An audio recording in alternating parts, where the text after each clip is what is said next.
We'll just discuss. Ladies and gentlemen, welcome back to Dinner and a Game. Jonathan had Subway. Jonathan likes to eat fresh.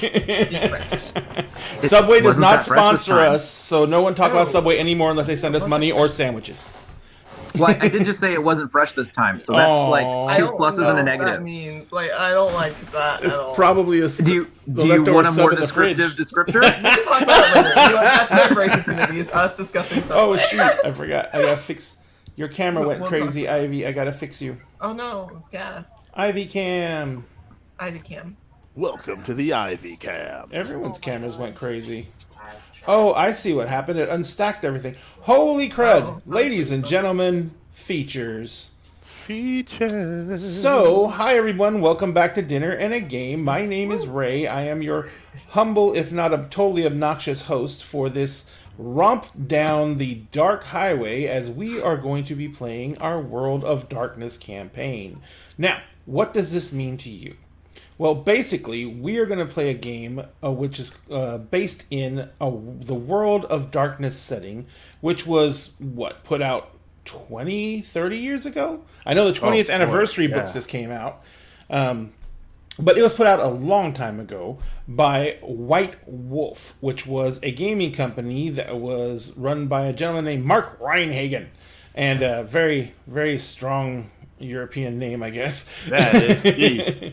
And this game was very, very popular in the 90s. Has, I guess, stayed kind of popular since then, but has really been coming back insurgence, unfortunately due to a little controversy. But as always, it came back insurgence because of an interest in the genre. Now, we are playing what's called a World of Darkness Chronicle, which means we are not limiting ourselves to just playing one of these supernatural archetypes.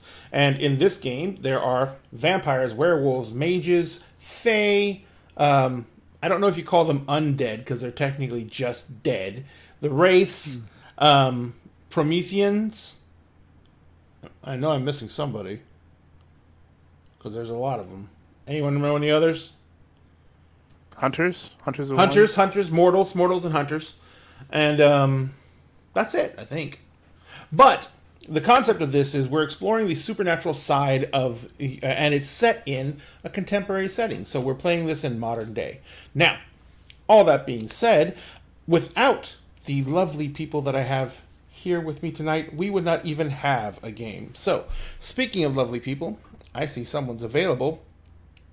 Give me a moment while I jump into here and add the missing piece to our ensemble, as it were. Or maybe not. Milagros. Yeah, there she is. Milagros! Hello! Dun, dun, dun. Milagros. Hi, Milagros. Being a badass and getting in here right in time. Hi, Milagros, how are you? I'm good. I just spent 6 hours straight designing magazine pages in InDesign. Yeah, I have to relearn how to use it every semester. I do not envy that. I don't know what it is, so I'm assuming it's something like Photoshop. It's an Yeah, Adobe it's like thing. it's an Adobe version, but it's for like printable stuff. And that's how we make magazine pages that are like high quality. Yep. But it's a lot. Dun, dun, dun. And I had 10 pages that I was responsible for. So That's, you know what? I believe in you. I completely believe in you. And I know you handled it with, grace and style, and you never yelled at anybody. I couldn't. I was in the school library. I did a lot of this, though. Yeah, but you wouldn't have either. You know what I mean? I'm just saying. Oh, of course not. No, never. So, Milagros is one of our creators here, and we'll go ahead and start with you, Milagros, and put you on the spot since you were a little bit late. Milagros, How are you doing, and how have you been? I've been pretty good. I've got a 4-day weekend because of Veterans Day this week, and I didn't get any homework done last weekend because I decided to rest, which means that I'm actually not running on 10% right now. I got a bunch of plans. I'm going to be in a photo shoot for the magazine I was just talking about. Oh, I'm going to visit home. I have a video project that I'm working on for school that I'm thinking of turning into like a kind of TikTok project once I have more free time.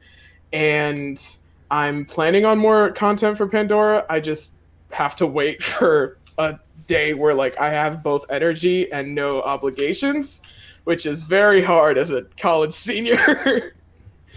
It's very hard as an adult, period. Nowadays, we're all grasping at straws and trying to make things happen that we really probably shouldn't push. But you know what? That's kind of the life of a content creator. Speaking of content creation, Milagros, I know you've been super busy, so you probably haven't been able to get on that. But you are on 2 shows here on Dinner and a Game. Are you doing anything else right now on the webs, or should people just look to find you here for now?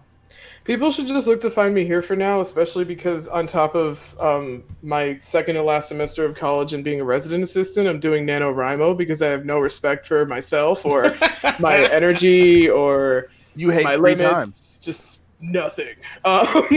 Yep. So yeah, I actually, the reason I had to spend like 5 straight hours today working on the magazine is because I am here on a show from 8:30 to 11:30 tomorrow, and the pages are due midnight tomorrow. So I just full on skipped a class today and was like, screw it, and just sat there the whole afternoon to get it done in time for this. Nice. Well, thank you for the sacrifice. We incredibly appreciate it. So, speaking of folks who make sacrifices to be here, well, actually, you know what? I can't say that. I just one of you guys. Every single person on this cast makes incredible sacrifices to be a part of this show. I greatly appreciate it. Jess says they cannot hear any of us. Oh, you know what? I checked this. They Yeah, I can't don't hear see us? Jess at all. I didn't know she was here. She's in the chat. I'm seeing everything going off. Bestie, what the... Let me see here. Let me check my mic. Because I'm seeing everything working. I don't know why they can't hear us. Check your volume, baby. She's literally in the next room, so I'm yelling at her. Frost, can you hear us? Check, check, everyone. Can you hear us?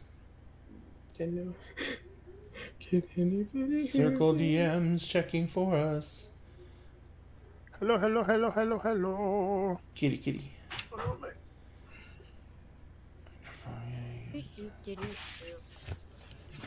Check, check. I'm hearing me. I Oh, just Jess checked. can now. Okay. Yeah. Okay, cool. All right. There we go. Excellent, excellent. And now Ivy froze. And now Ivy froze. Yes, Ivy froze. It's going the way we planned. It's always going the way we planned. Ivy will be cussing at us the moment she comes back. Actually, she won't. She's very incredibly sweet.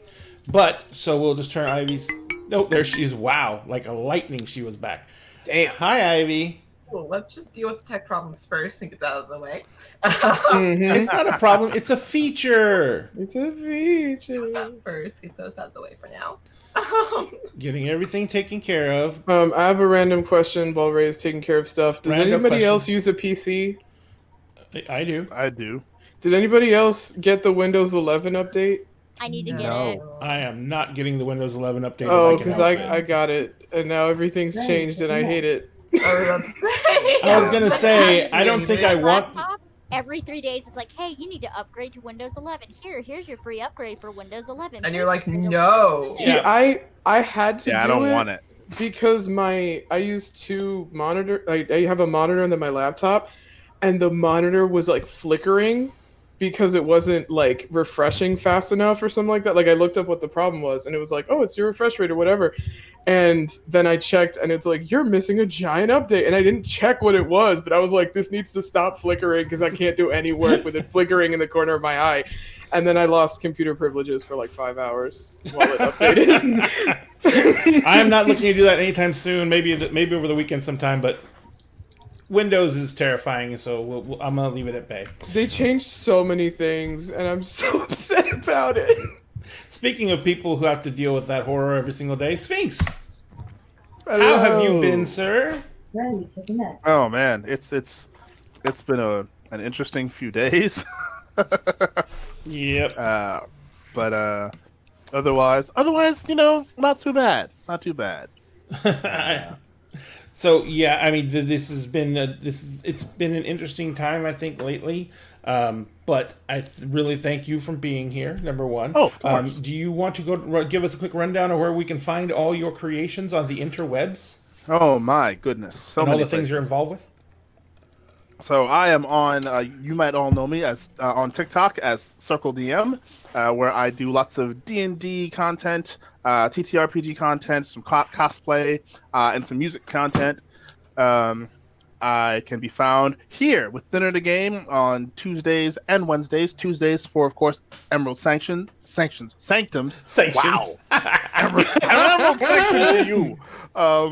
And Wednesdays for Kingdoms of Mist. On Fridays, every other Fridays is my campaign, Agents of the Circle. I swear I can speak today. Agents of the Circle, which is also a podcast you can get wherever you get your podcast, but the streaming show you can get at ADH Adventures. You can also check me out every other Fridays that I'm not doing Agents of the Circle, on the Alex Baum channel, where I'm playing Initiatives and Intrigues, which is another homebrew D&D campaign.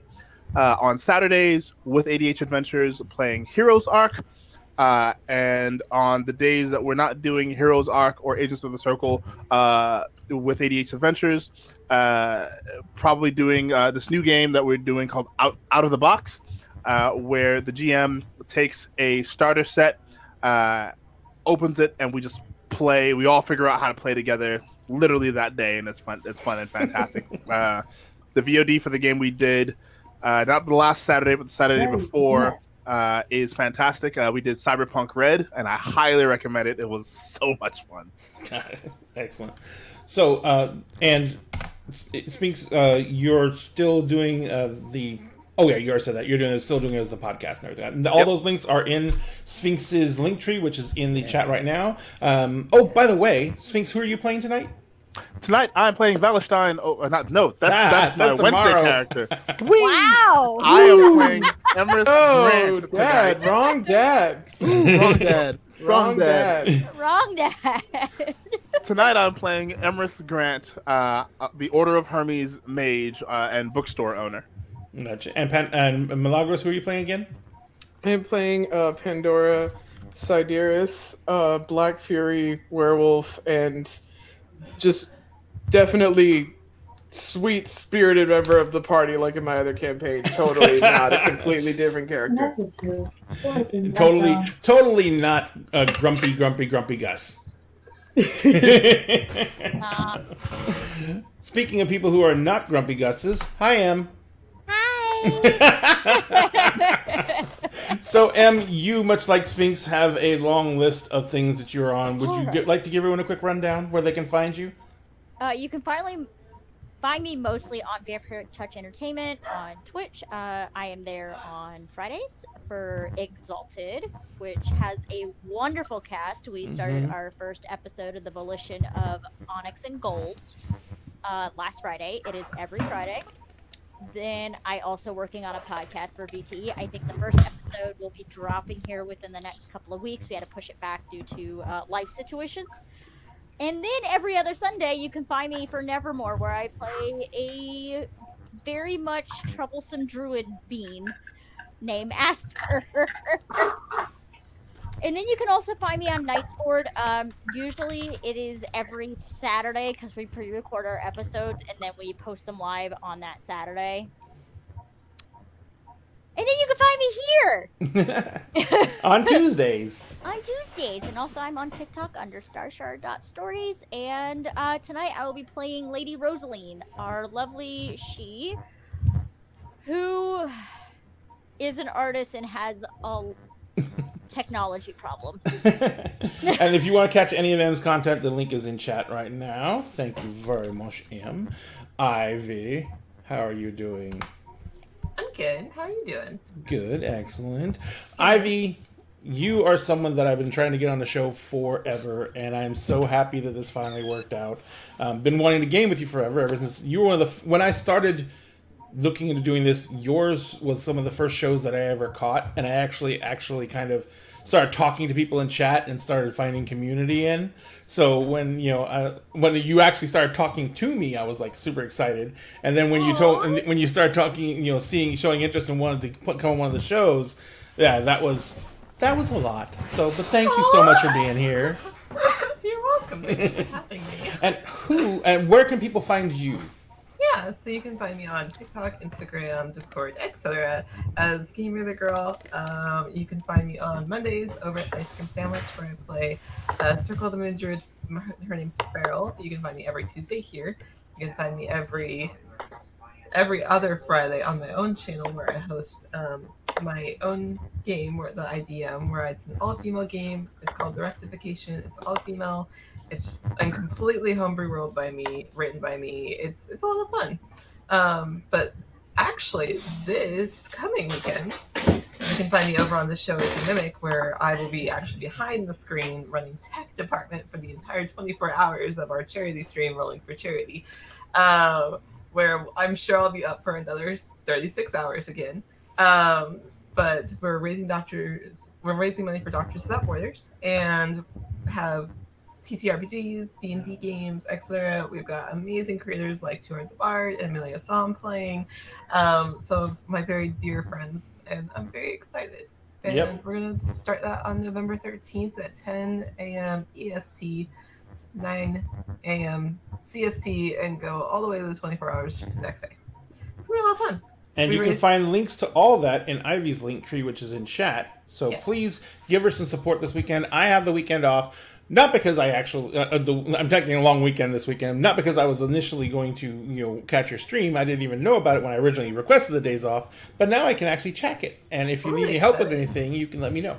Yeah, we raised over $7,000 last year. I know. So we're very excited. You like tripled your goal or something like that, right? We times it by 7. Our original goal was 1,000. But yeah, we've got sponsorships from D&D Beyond, and we're giving away stuff from them. We've got a bunch of other fun things that we're giving away, and a bunch of very interesting people and segments. Great. I'm looking forward to the overnight stuff. I'm probably not going to be able to stay up for most of it. The last time we did the overnight stuff, we lore building and world building created a world that was focused around awakened squirrels and clam people, and how they were at war. So you know what? This year we have the same crew, very similar crew for lore building. So it'll be very interesting to see. So there should be an unusual Kickstarter coming out about 6 months after the show. That's what it is our world and lore building people create the world for DM Roulette, where everybody is DM and everyone's a player, and it switches every 20 minutes. Every 20 minutes? They don't get to choose what world they're building it. They get the world that's built on stream at 2 a.m. in the morning, and it's handed to them on their Google Doc and said, "Here you go." It's time. Yeah. Okay. Holy moly! I can't participate in the stream, but I will definitely be up with you, because middle of the night, that's when all the best ideas show up. That's when the sleep flow deprivation. is there. Yeah. Is it the sleep deprivation? Yes. But it works. Yep. This show is a Mimic on Saturday. That's excellent. Funny. And finally, Jonathan, thank you so much for being here. Jonathan is an old school dagger. He was with me when this show was just a podcast in my kitchen, and he's been around forever. Thank you, Jonathan, for being a part of this game. I really appreciate you being here. Jonathan's one of those people who he is my encyclopedia when it comes to RPGs. I know a lot of stuff, but just because I'm really old and I've been around a long time, Jonathan loves RPGs, researches them heavily. When he finds a game he likes, he learns everything about it. And so when I'm playing a game and I have Jonathan in it, I know that if I have a question about rules, I just go, "Hi, Jonathan." What, you want to know the stats of a baseball player from 30 years ago? Yeah, I memorize that off a baseball card. Oh my god. No, that's how I'm with the games, not with baseball cards. Ask me a baseball question, I'm going to lose horribly. Yeah, but ask him, some speculative question about mechanics in 3.5, and he will be able to quote for you. So, but anyway. And for systems I like, so maybe not 3.5. Oh, ooh, I didn't know you didn't like 3.5. I mean, it's okay, but I don't know. Pathfinder's I'm better. just ready to see what fuckery you're about to get into. I've been waiting for 2 goddamn weeks to see if my theory is right. Let's go. We are going. I swear we're going. So if you want to follow Dinner and a Games information, their link tree is in there. You follow us on our socials. We do all kinds of contests on our socials. Right now, we're actually doing our contest based here around the stream. First contest is going to happen at break. We are going to... Wrong mini. We're going to be giving away a set of mini. Yeah, I know. And I don't know why that's there because it should not be.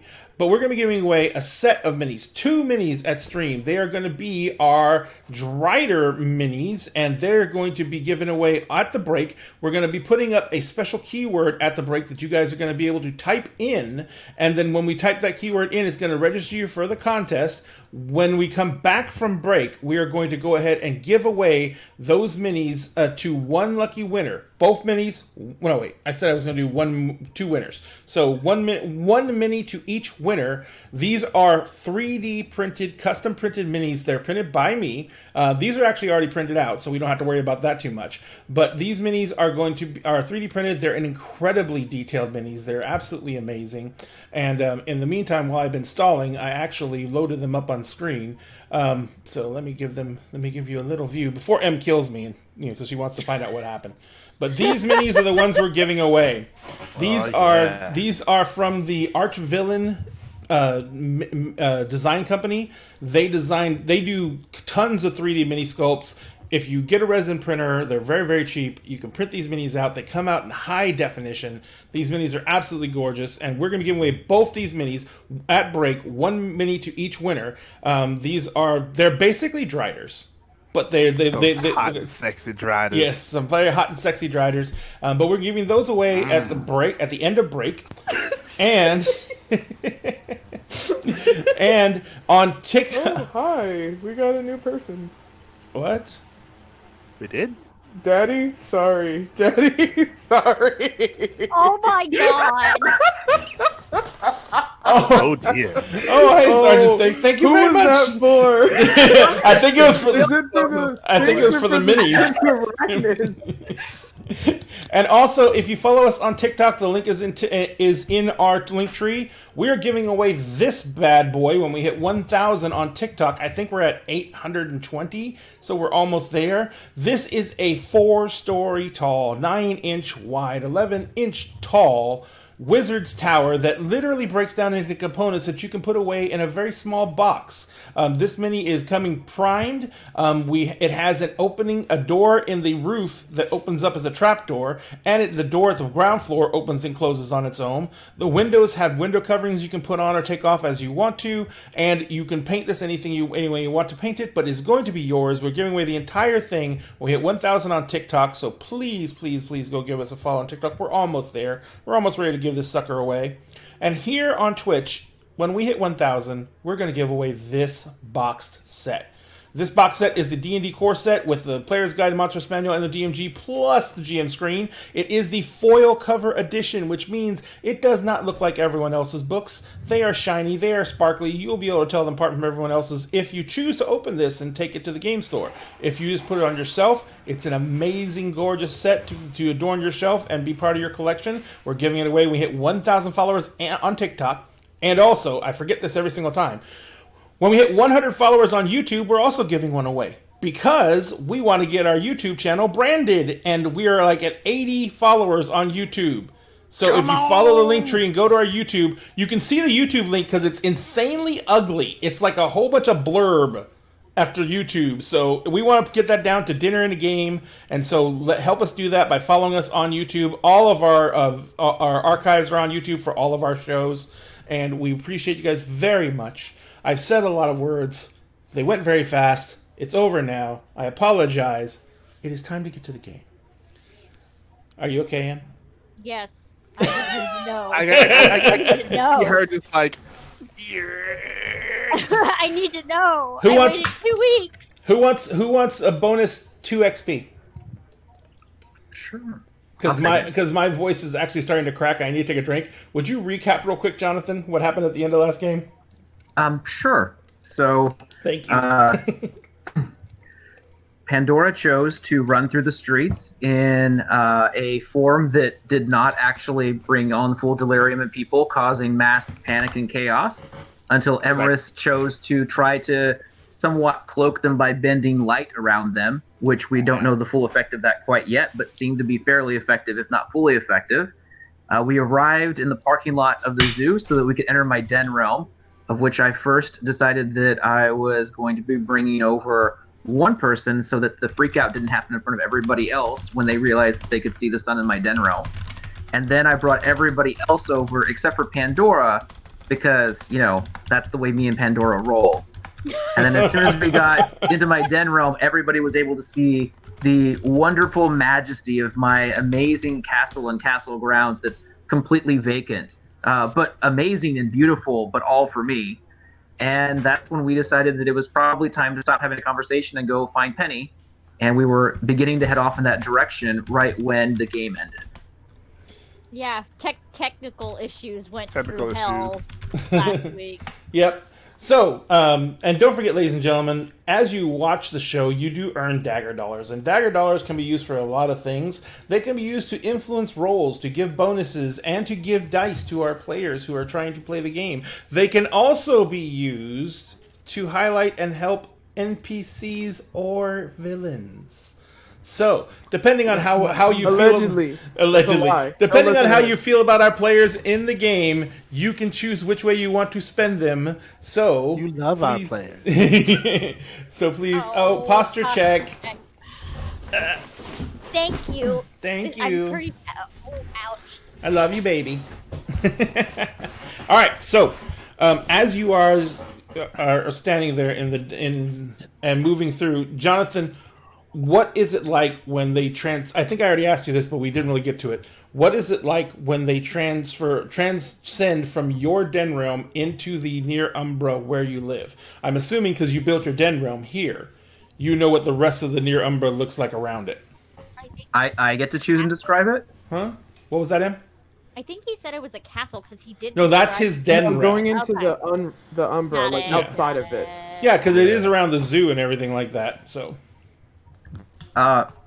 Okay, well, I did not research this part of Seattle, like, urban-wise very well. If you don't have it, I can take it. Don't worry about it. But, I mean, as soon as we cross out of my den realm, like, my den realm literally goes up to the city blocks. So, the second we step out of the den realm, we're back in the umbral version of a cityscape. What would have existed here at least, 30, 50 years ago at a minimum. So now it's like going from this majestical, interesting paradise into just the regular Umbra.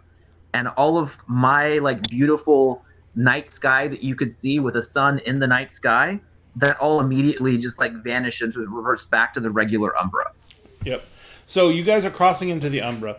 And one thing you notice is the zoo is built on a very flat plateau in this neighborhood in the upper portion of the Seattle area. And it butts up to... The reason this is a very large flat plateau area is because there is a large lake up here that butts up against the zoo grounds. What you guys see in the Umbra is you see pretty much a pristine valley ahead of you. It doesn't have a lot of build out to it. There doesn't look like there's a lot of construction. But at the same time, you see a pale shadow over that, almost like a dark shadow over it, and it kind of crosses into reality every now and then of the asphalt that you know is out there and of the buildings that you know are around you. But as you move through this area, the buildings fade more as you move into it deeper, and you can see that the lake itself is bordered on the northern end, which is directly across the lake from you, by a large grove of coniferous trees that sit around a large granite spire that comes out of the ground in that area. And this spire it's not incredibly immense, but it is a decent sized mini peak in this area that sits off in the distance. Probably in the Umbra, distance gets weird, but if you had to estimate from the real world, it's probably about 3/4 of a mile from you, but you're gonna have to go around the lake to get to it. So what are you guys gonna do? Oh, well, my den realm is that whole area. Like, I can get them through my den realm to any side of the lake we need to be on. Oh, I thought that the lake wasn't in your den realm. No, I had enough den realm to buy all of the green space and the entire lake with the zoo and the sports park. Okay. So I have In like that the case- theater park across the lake, the public park, the sports park, the zoo, and the lake. You really said free real estate. He's premium on the real estate market. He knows his business. I've got some nice stuff here. Like, that's why my castle's in the middle of the lake. Like, It's don't free even real bother estate. me. It's free real estate. It is. It's in the Umbra too. So like, you're not having noisy neighbors move in either. Well, you might have neighbors move in, but yeah. If they move in, I'm going to be evacuating them. I know. Excuse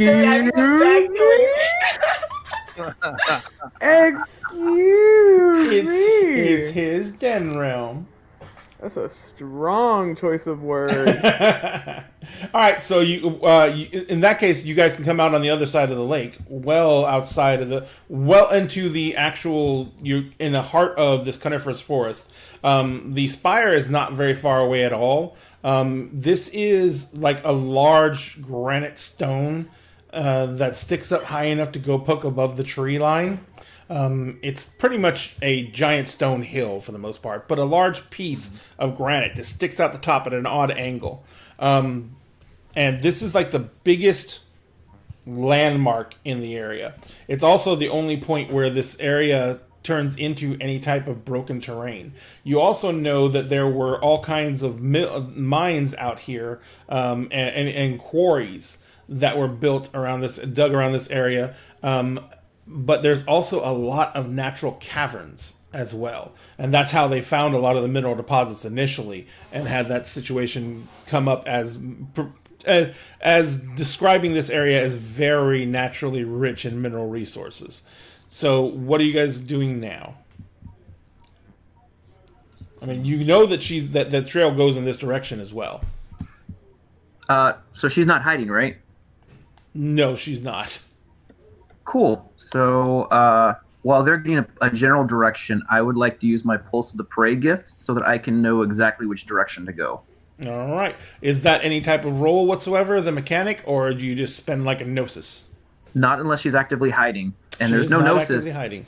If she's actively hiding, I have to make a roll. But if she's not She is actively not. hiding, I just Wait, know which wait. direction to go. What if she's being hidden? She has to be actively hiding. She is not. And it doesn't even count if like you go somewhere to get away from people. Like, you have to like actively be trying to avoid people. Understood, she is not. I'm sure me. if I was going after whatever took her, it would be a very different story. I did not mix up any words. No, I know. No, I was talking about to Sergeant Stocks. He said that when you mix up now I'm doing it. Coniferous and carnivorous, or cavernous. So nope. All right, so let's go ahead, Jonathan. So you know that she is straight towards that granite spire. All right. Penny's that way. I'm going to point directly at the granite spire. Then we go that way. Yeah. All right. So Pandora has a decided advantage here. She can move at insane speeds because of her form. Jonathan, in your current form, you might be able to keep up with her. No, never mind, you can't. Oh, no. I'm going to shift into my version of that form. You're gonna. Oh shit! Oh, The Lord. giant tight lion. Yeah, like the huge, almost like saber-tooth-like lion. All right, go Very ahead. important question. Which one's bigger? Shit. Oh my god. This Here is we go. extremely important. No, I was sitting here thinking the same thing. So This I'm is so glad. extremely important. Okay, so first off, Jonathan, you need to make a certain roll here. Right. Oh wait, I forgot to change. I set this all up and then I didn't use it. Bro, oh my god. Oh, finally. Okay. The Sorry. things that matter the most to Milagros. Who's Oh, bigger thank in you their so like much. big form? Yeah. This is extremely important. For plot, of course. For plot For- only. for It's plot, only of for plot course. reasons. We play the game for the plot, right? Thank you Yeah. very much for following us. Needs More Dragons. We not really here for appreciate it. shenanigans. And you are entered in that contest. Don't forget. And remember, we're giving away the minis at the break. So, Jonathan, you can make your roll yet? I had to get the dice roller up. I'm sorry. Oh, guys, by the way, for my players, remember I set up the jukebox on Roll20 if you want to hear what I'm hearing, and what the audience is hearing. 3 successes. 3 successes, not a problem whatsoever. So you basically see Mark suddenly shimmer and change into Mark. Throws his front feet down on the ground as like the mask just like grows out of him instantaneously. His entire body seems to shift from his normal complexion to being a completely black lion. I don't know if you guys are familiar with melanistic animals, but he is a melanistic lion. So his mane is black, the hair is black, like it's just a black lion. He is about the size of what you expect like a saber-toothed tiger would be, but as a lion. He can get back up on his back feet if he wants to and kind of walk that way, but it's not really that comfortable for him. Yeah, it's definitely not made for that. And so now the thing about this is Jonathan's his form is based off of a base form of a lion. And lions weigh about 600 to 700 pounds. Wolves weigh about 60 pounds. Come on. So when you go into a Hispo wolf, you're about as big as a small pony. Jonathan's about the size of a Clydesdale. What is it? What? A Clydesdale. Clydesdale Horse. A horse that's basically okay. 8 to 9 feet tall at the shoulder. Yeah, bestie. I don't know horses. Sorry. The Budweiser horses. The Budweiser horses from the Super Bowl. Oh wait, that's old. I don't know Budweiser either. That's old. That's old people cool. stuff. Yeah, y'all are too old. We're too old. We can't identify with Milagros. Wait, how about relative to like a car? Like, give me like a car. Bigger than a car, taller. Yeah. Yeah, Think no, but like a like- truck. okay, Are we think talking like like- monster truck or like? No, not that big. So think like a Okay. Ford Ranger. Like think taller than that. Okay. Okay, cool, got it. You can picture. Cool. Let me just bridge the gap between ages here. Hold on. Please, Thank you, I'm so Ivy. confused. Clydesdale, that sounds like a dude. Like Wait, have Ray, you been to Forrest- Busch Gardens? Hold on. Have you been to Busch Gardens? me? Yes. Maybe I don't know what that is. It's an amusement park. Then no. Where is that? Okay, there's one in Virginia and there's one No, in Florida. I've never been anywhere near. I've been to Virginia one time. I drove through it, and we stopped in a sundown town by accident, and my dad almost got shot trying to pump gas. And we decided we were never going back again, and we haven't. Jesus. Yes, for those Yeah, of it you was horrifying. who don't know, sundown towns are a real fucking thing. Yeah, They are. There's we didn't still know. a We real were trying fucking to- thing in we were trying to drive Texas. to South Carolina to see cousins, and oops, we ran out of gas in the wrong place. That's why I don't I drive. am very happy that you were. I'm very happy that everything turned out okay, Milagros. Yes, Yes, I me don't. too. Yes, Busch Gardens. Nope. No, it is not the George W. For real? No, it's not. So Busch That was Gardens. true. So Busch Gardens used to be owned by Anheuser-Busch, which is a beer company. Oh, It got okay. sold to a different you watch- company. Do you watch The Simpsons, Milagros? Fucking shit. Fucking let's get back to the game. This is worthless. I don't know anything. I've never been anywhere. I don't watch things. Oh, Milagro, so young. So young. I So really anyway. am. So Milagros, Jonathan, go ahead. And I threw you a picture in there in Discord so you can Oh, see thank it. you. And then, Ray, I got 4 successes on a partial transformation. Okay. Why party? So I have Oh. decided to have human vocal cords, and I'm gonna look at the two that aren't writing anybody and just tell them to hop on, and then I'm gonna look at Pandora and be like, try to keep up. So, Emrys, you're gonna go flapping in the wind. Lady Rosaline, I'm just gonna hold on to Pandora. I'm like, oh shit. Rosaline, Rosaline. Lady Rosaline, and Vera, you have been invited to ride a giant black lion. Yeah, that's not the weirdest thing I've done. I if just describing that Catholic Mass is still weirder. You're right. All right. So this is what I need. I need a. I'm assuming we're going to try and make this at top speed. Oh, of course. Because Okay. Pandora's about to race me, and we're not going to lose a race. So this is what I need. I need two different things. Number one, from Jonathan and Milagros for Pandora and for Mark. Mm-hmm. I need a athletics, and this is going to be about speed. So Dex. Is it Dex? Oh wait, I forgot to open my character sheet. Oh, so did I. Damn you, Windows 11.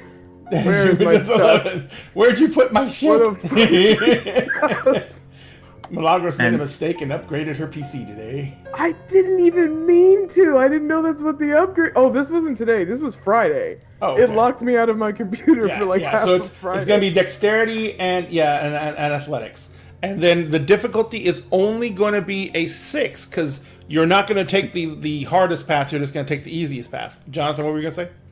I was going to ask if I can use my primal urge since I'm in animal form. I was thinking about that. Primal That's urge fine is, if I can't. Yeah, primal urge is more to do with natural. This is natural, but it's more to do with your actual overall athletics and skill and reflexes and stuff like that. So that's going to be more onto the athletics portion of it. And for everyone else who is riding on one of these insanely gigantic monstrous beasts, I need a strength and what could be something appropriate.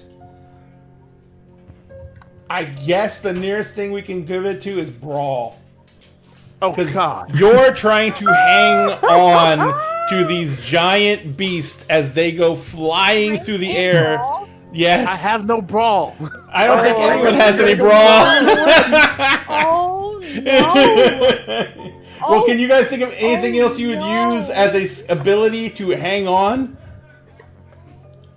Athletics? I would take athletics. I would take athletics. I at least I have one am- of those. Fucked. Yeah, you are. Remember, you may spend willpower for automatic successes. I'm sitting on. I have I'm one. sitting with Yeah, you, right? I'm gonna spend one willpower. Yes, you're sitting with Rosaline. Okay, if I'm sitting with Rosaline, would she allow me to like grab her to hold on? Like, could I help balance you out? It burns like fire. To say, Yeah, I don't. It want actually to doesn't hurt. burn. It's just It burns who? Who does it burn? you're like, what? Rosaline is very much. I'm more sensitive to Bane. Yeah. Than anything. Yeah. But My bear's not but gonna touch you. just but- touching will not do anything. It's not like cold iron. Just touching her will not do anything, but it is very uncomfortable because you can What's the feel that. The difficulty is actually a 7. Okay. Oh so, God, 2 sevens. So I'm rolling for just figure boost. Got 2 sevens on the dot. Yeah, you're rolling. You're gonna see. You're rolling that number of d10s as you have dots, and you're looking for 7s. And remember, Right. audience, if anyone wants to spend dagger dollars, you can. I think we have 2 people who succeeded. The only one who hasn't rolled yet is Ivy. Hold on. So All right, Milagros, write your successes down on a piece of paper. I know you got paper by you. I did get a 7 and no failures. I got Ta-da. a single 7 and no failures. So no And matter don't what, forget though, you have potence. I think you've got potence, and those are automatic successes for strength. yes, they are. Oh shoot! I did not realize that. And you don't have to There we do go. anything for that. That just happens. Oh, Yeah, okay. There you like go. potence 1 extra free success. Potence 2 free extra successes for strength checks. Oh, okay. This is good information to have. Thank you, Jonathan. I appreciate I that. got my 1/7 on my 1 dice. On your On one my dice, one. you have a 1 dex. No, you said strength. Oh, sorry, you're right. Yeah, Strength. Yeah. I only have 1 dice. And nothing athletics, huh? No. That's brilliant. Oh boy. Oh my god. Oh boy. I love you guys so much. Oh, I love it here. The race is on.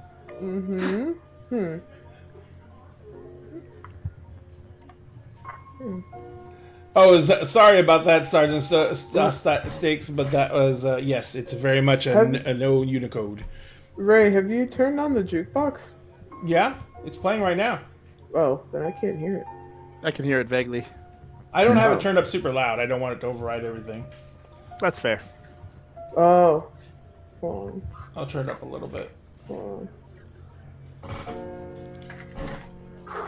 It's kind of mellow right now. I think I'll change it out. Yeah. Okay. That's cool. Okay, I got it now. I got it. Some nice piano chords. The smooth sounds of someone's piano. It's Vera playing when she actually gets the piano again. All right, so Jonathan Milagros, are you ready to hold up the number of successes that you have gotten?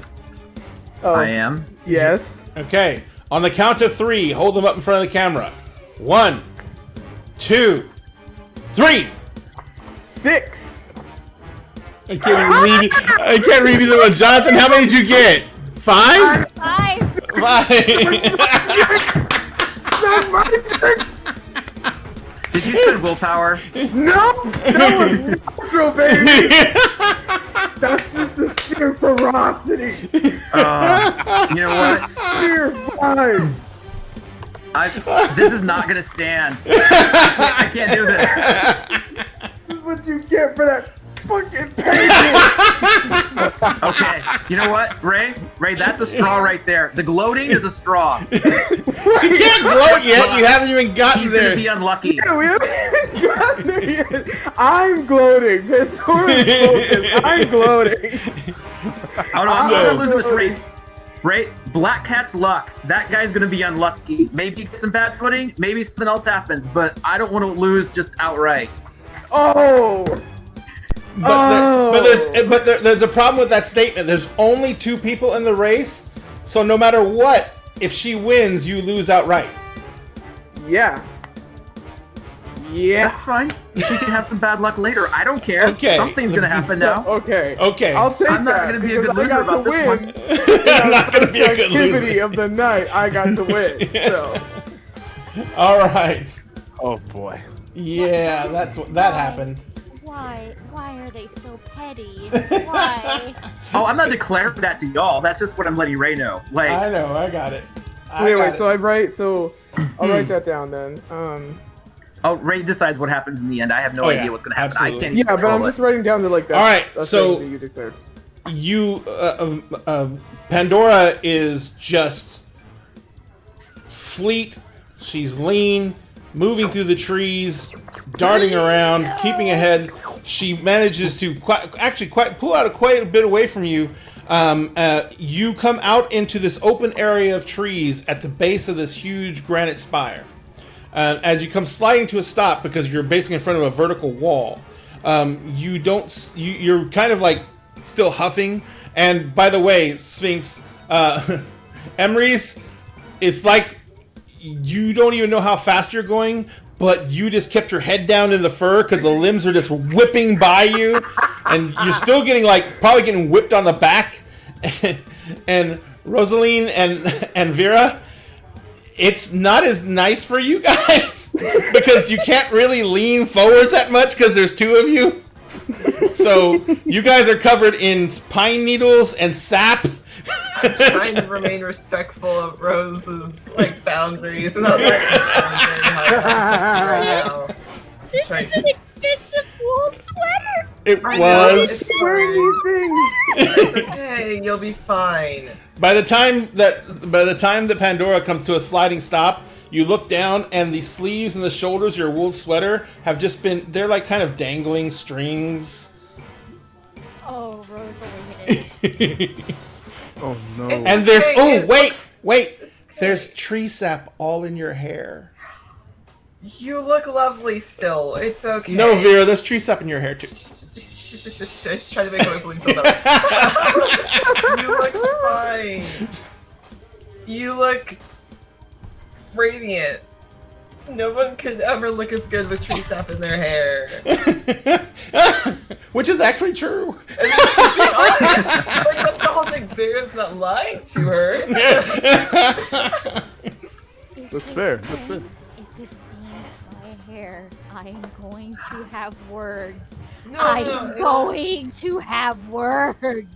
So, and just then, as you're realizing the extent of the damage you've done to your clothes, that's when you guys come out, come out and into the open and see Pandora and Emery's sitting in that little clearing. Emery's, Pandora, you got here for a few moments before they did. So, what are you guys doing as you come up to this open cliff face?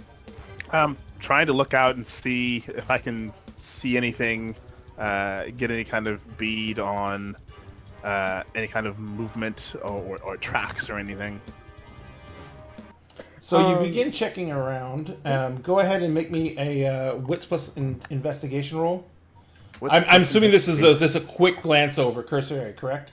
Yeah. Yeah, well, he's doing that.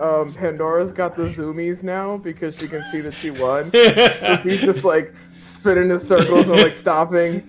And Literally like, doing the puppy thing where you're hopping up and down in excitement. Yeah, she's got the friggin' zoomies right now. Like this is probably the happiest anyone has seen her outright. Like, big old tongue wagging out, just like the dog smile kicking. Super fucking hard. What's my difficulty? The difficulty is going to, with a giant wolf droning around and almost knocking you over, it's going to be a 7. Okay, then I've got 3 successes and no failures. You can tell that a large number of things came through this area. They came out of the trees, and they made a beeline straight to the wall. Now, the wall itself does not show any signs of any type of movement, any type of, like, there's no mechanisms, there's nothing you can see on the outside of it. But as you're looking at it, you can see that there is several tracks that go straight into the wall and disappear. Okay, that's good to know. Oh, and you do see one other thing. You see a trail of drying blood drops that go along with the thing. And they're spaced out pretty far apart, which makes you think that whoever is wounded was being moved at a very fast pace. Okay. And so, what are you, Rosaline and Ivy, what are you guys doing? And we know what Pandora's doing, so. And Mark. After trying to comfort Rosaline, and not doing the best job, but she tried. She tried. Because going to pat her hair down and be like, okay, that's fine, I'll deal with this later. And kind of like throw it up in a braid, like I'll just walking and braiding her hair back. I'll deal with that later. Kind of looking around at the blood spots.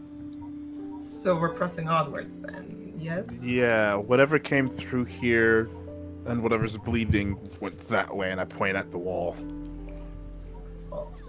Right. Do we have a plan, or are we just going? I do not have a plan.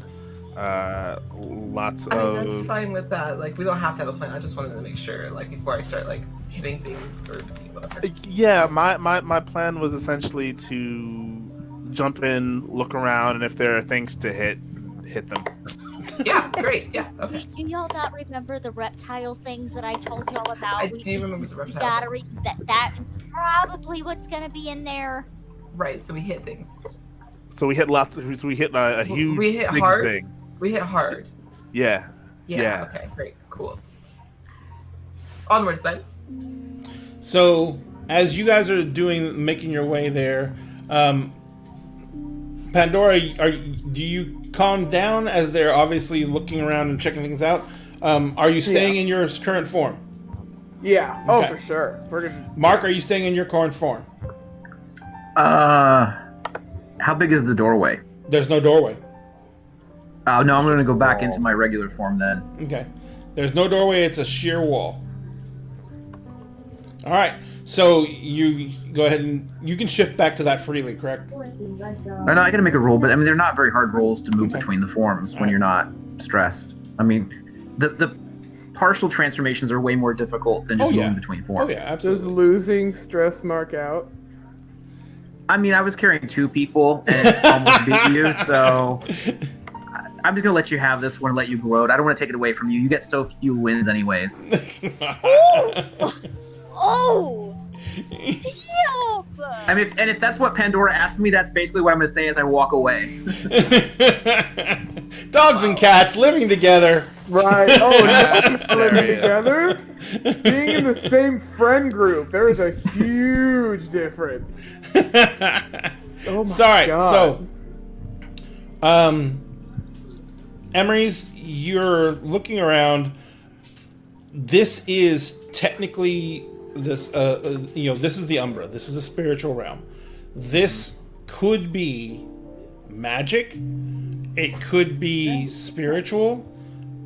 This could be one of 100 other things.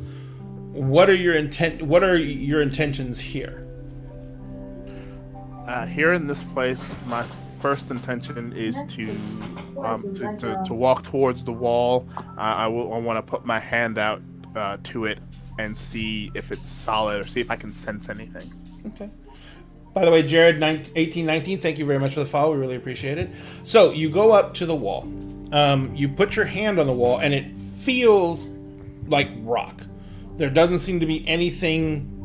It's not an illusion that you can tell just by using your general senses, because you can run your hand along it. The stone feels cold. Dust comes off under your hand as you move your hand along the wall. It's pretty much sheer, but it does tilt away from you a little bit as you run your hand up the wall. And one thing, you got 3 successes in your initial investigation check with wits, right? Mm-hmm. I'll give you one other thing off of that. There are no half footprints. There's no prints that are cut off by the wall itself. Okay. And there's a decent amount of piled up earth at the edge of the wall, so where if the wall had moved, there would be disturbance in the ground. Okay. Then I'm going to take a deep breath, and I'm going to try and use post-cognition to rewind time around myself to see what happened. Okay. While he's getting that roll together, is anyone else going to do anything else? I would see Emery's going towards the wall, and there's no cutoff of footprints, right? I can probably see there's no cutoff. If Emery pointed it out. Did you point it out to everyone else, Emery's? Yeah, I will point that out to everyone. So, I have a thing I can do. It is a thing that most may have to identify enchantments. It's Grimaire. Mm-hmm. So can I roll the Grimaire, and I don't know what else I need to roll for that. It's going to be your intelligence plus your gray mare.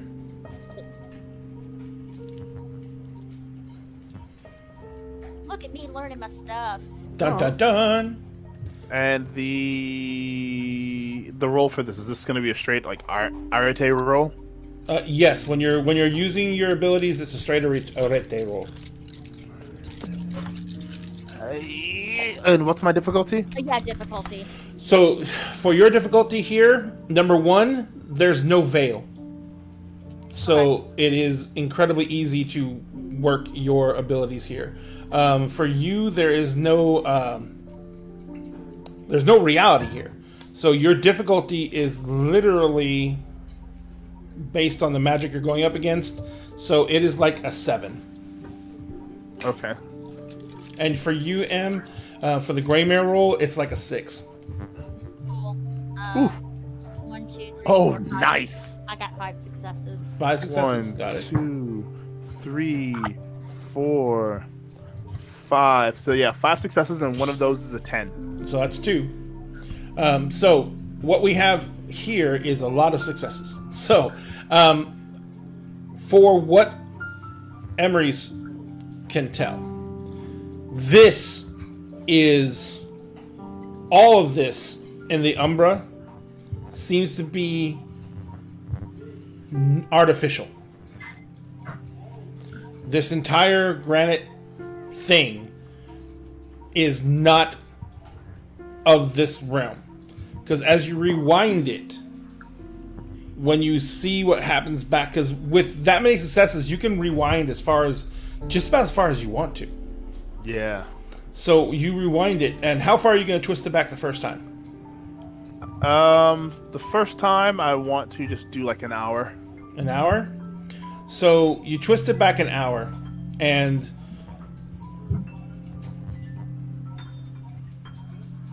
actually there's nothing. And sorry. When you get past, like, as you're rewinding it and going backwards, I'm assuming it kind of, because your mind translates it as best it can, so I'm assuming it's kind of like going, like, rewinding a video on the web or anything like that. It's kind of, you see all the stills going backwards. You see a large group come flying through. Two of them have Penny by either arm, and she is running with them, but, they're basically kind of almost holding her off the ground. And every now and then she takes a couple of running steps, and her head is hanging down, and her face is just soaked in sweat. And then you see behind them, there's another one who has the limp figure of that young man who came into the shop, draped over his shoulder. And and as you see, that's where the blood's coming from. Okay. You can't see exactly where, but you can see that only after that one carrying the boy goes by is there the blood pattern on the ground. Okay. And they run up towards the wall. As they're running towards the wall just like opens almost perfect circle in the wall, opens up, but instead of being a perfect circle, as in, instead of it just opening up like an iris or anything like that, it starts in the middle and then spirals out to open up to a circle. Yeah, that's like this spiral. Oh boy. Okay. So I will let everyone know that they came through here. That it's the boy that's bleeding. I'll basically relay as much as I can, like everything I just saw. And that was roughly 15 minutes ago. And then it was 15 minutes ago. So, and as you rewind it back further, you get nothing for an hour. Okay. Beyond that. I would like to try and rewind it back another couple of hours to see if I notice anything. So, I'm going to switch to M real quick. Rosaline can tell that this entire area is like a huge construct within the dreaming. But it's not in the dreaming. No, but it is a dreaming thing. It's kind of like a dreaming thing. It's more like it's a tangential realm. It is definitely related to some of the more chaos-based magics of the Fae. Not directly related, but is more similar to chaos magics of the Fae. But it has a very, very natural feel to it, but corrupted. Absolutely corrupted. Tarnation. I think I'm using Tarnation. What? Tarnation? What? Right. Are there any spirits around here? There are very frickin' few. And what it's is around very here? quiet. What spirits are around this area? They're the spirits of the stone beneath your feet. But you notice one thing. There are no spirits to the stone in front of you. I am going to use spirit speech and ask the spirits of the stone that are beneath us what they can tell us about the structure. Okay. I'll get back to that. Emery's, as you're sitting there rewinding it, you go back you get all the way back to 3 hours. And at the 3 hour mark, that portal opens up and all those creatures come pouring out of it. But I'm assuming, like, without the boy. Yes. That's 3 hours before they came back with the boy. Right. So if you want to take it back any further, just let me know, but that's going to take more time. Mark, what type of roll do you have to make to speak with the stone? I can automatically speak with a spirit. It's just a matter of whether or not they want to communicate with me. So I can make like a etiquette roll to interact with them, or an enigmas roll if they're going to be like very odd about how they phrase everything. You reach out to the spirit of the stone. You delve out deep with your senses looking for it, and you feel it. It is withdrawn. It is not sunken. It is not near the. It's not really trying to respond back to you in any way, shape, or form. It's ignoring you, and it's that low, slow rumbling in the earth that is your indicator that it is upset. It is in pain. In spirit speech, I will say, we'd like to deal with the issue that's here. However, knowing what we're dealing with would be very helpful. I think we both mutually want the same thing. You, in a low voice in your head, you hear, "You all tread on me. You have been here and done nothing, while the corruption festers on my skin." I didn't know it was here. If you had sent anyone to let me know it was a problem, I would have gladly come to help you. When does the earth move for a mote of dust? You don't, but I'm pretty sure you could tell any other spirit that you needed help. And I, again, would be happy to have come and helped you. Well before this is the first time I've become aware of the issue. And here I am. Eventually the rot and decay will fall off. Time is my ally. But if you wish to render aid, then be warned. They have burrowed deep in my skin like a tick. They have made a place in my flesh for their home. And they seek to draw others down into the pit. Ooh, I don't like when he says the pit. Like... Yikes. If you wish to enter, I can open the way. That is the only boon I can grant you. I am going to stand and performance where in spirit speech I just say, yes, please open the way, and I do gestures with my hands, so as it happens it looks like my spirit speech and my gestures are doing it.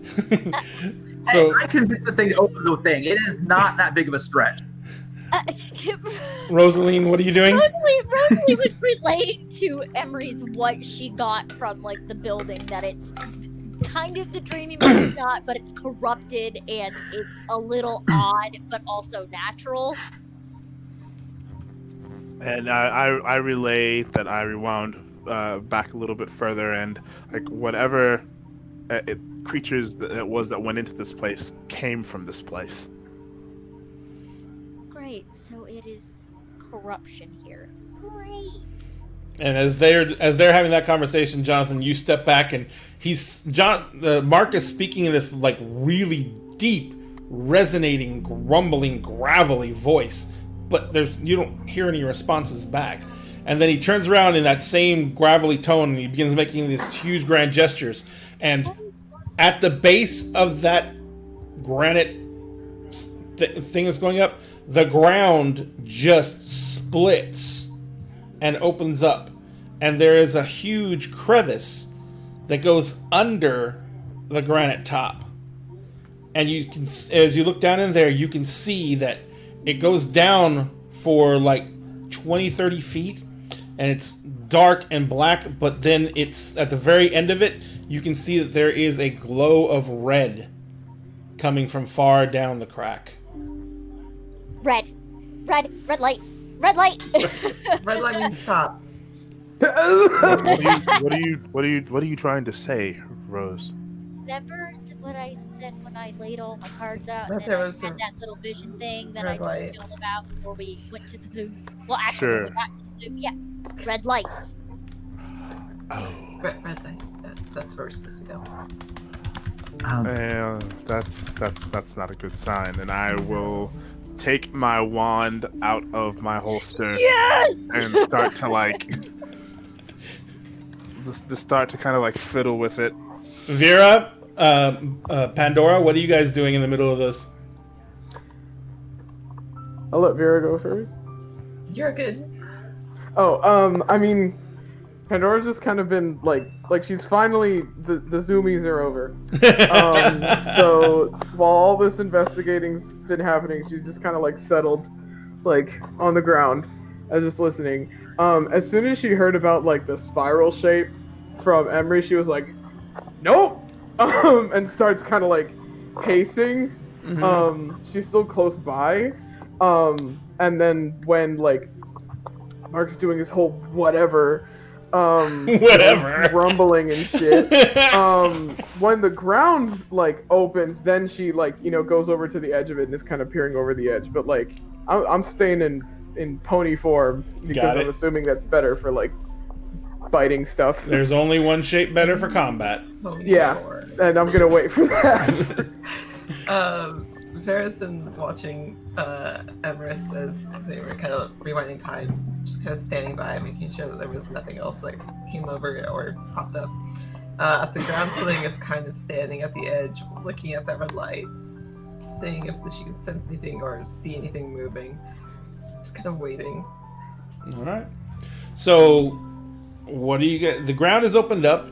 You can see what seems to be happening is the fissure has gone down and connected with a tunnel that seems to come down into the earth, farther down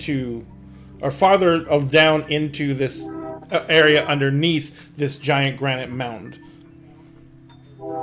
And estimating roughly, the tunnel seems to lead right up to where it would come out on the surface where you're standing. So, onwards, then downwards? Yeah. And I will kind of look at everyone and like take my wand, almost like police officer, like gun style, and start moving down into the tunnel. Does your wand have like a flashlight taped to it? I could probably like do something and cast like light from the wand, I'm assuming. Make the wand emit light ahead of you? Yeah. All right, excellent. So His hand's gonna be on her gun, ready to pull it, even though she just pistol whipped somebody with it. I'm gonna turn to everybody as they're beginning to go down here. Just fair warning, this is a pit of corruption, so everybody has got their own issues to worry about down here, I'm sure. Yeah. That's gonna be fun. Joy. So remember, so just real quick, because we're getting into what might be a very tense situation. For Vera, you have your primary abilities are Dominate of 2, which allows you to do some mind control and mind tricks. Yes. And then you have Obfuscate of 2. Yes. And I do believe that Obfuscate of 2 allows you to cloak yourself. Yes. It does. And so you can basically go invisible. And then you have Potence of 1, which gives you that supernatural strength if you go into any combat. And it also means that no matter what you do, if you punch someone or hit someone with a weapon, you are doing 1 automatic point of damage because it's an auto success on a damage roll. And we'll talk about damage rolls when we get into that position. So there's that. For M, I think M, you've kind of researched your stiff. For Milagros, what disciplines do you have? Not disciplines. What gifts do you have, Milagros? Let me look. I have Master of Fire, Razor Claws, and Breath of the Wild. Yep. Not the Zelda game. No, but but your primary thing is going to be the Razor Claws when you go into combat. If you want to enact that gift, you should probably wait until you go into combat, I do believe. and that's going to give you much more damage output when you go to rake with those giant talons of yours. Razor claws. Oops. So, Emery's, Mark, and Rosaline, you guys are more familiar with it, but if you have any questions, ask Jonathan. Don't look at me. I will be actually like pulling out my red dagger. Gotcha.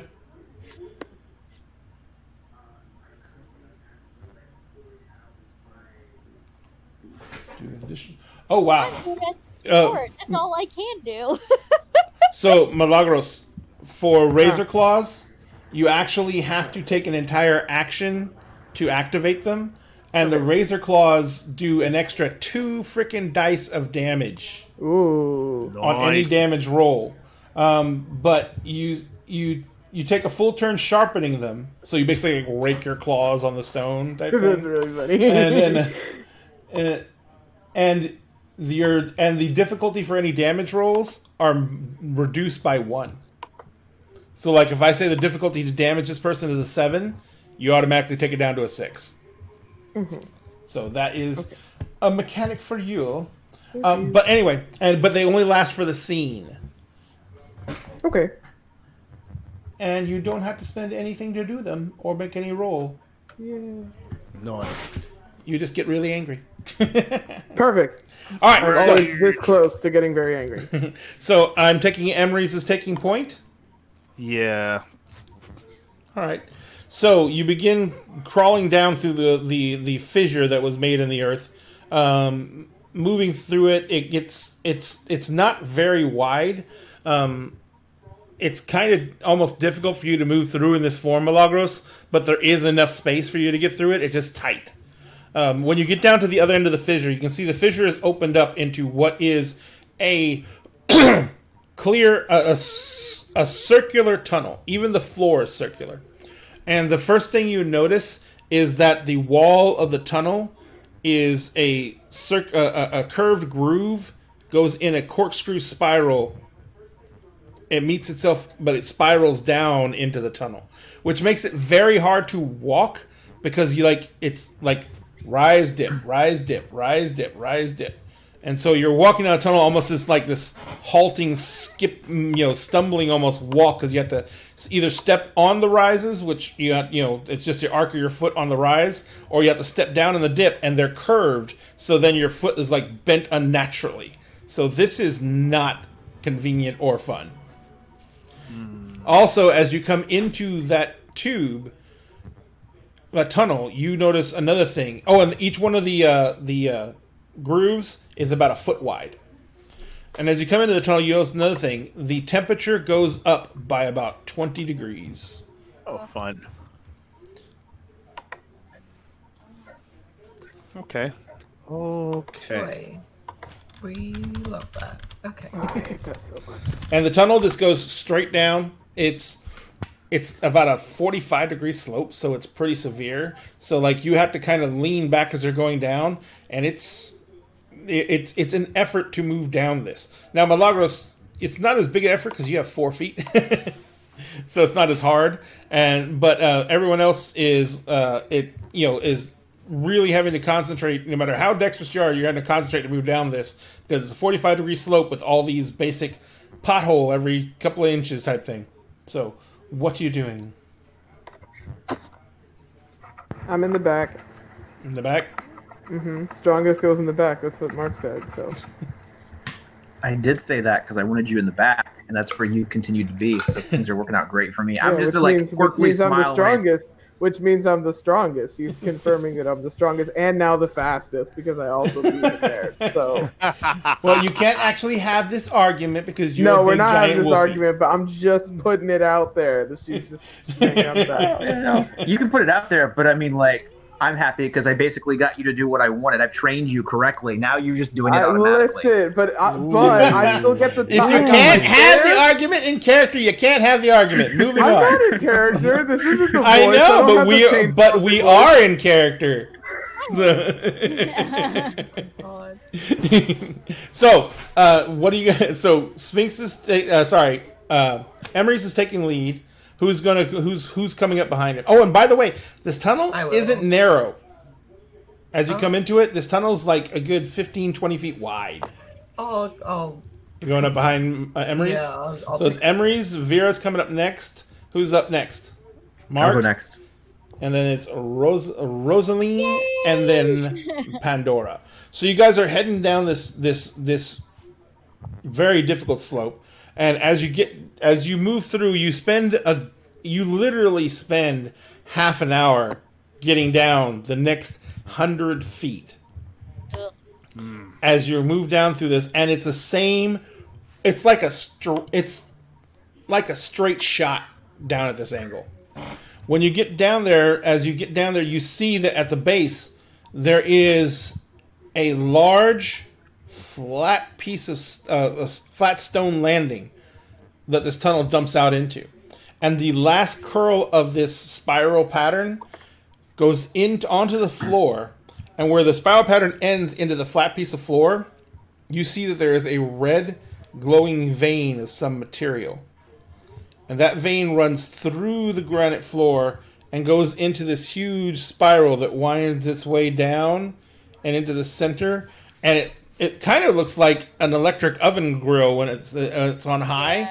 And it's just sitting there glowing. And this is a circular room at the base of this thing. And there's this glowing symbol on the floor. And directly on the other side of this room, and the glowing symbol takes almost the entire floor up. And then on the other side of the room, there is an open archway.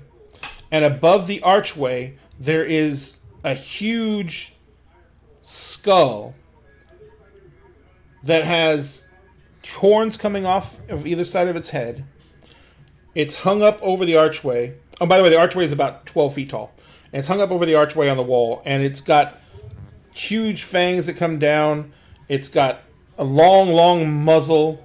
It's got deep-set eyes, empty sockets. It's got sharp teeth that line the mouth, and it's got a giant hinged jaw that's closed up with huge teeth that come up from the bottom of the top, and it's just hung up over the archway down.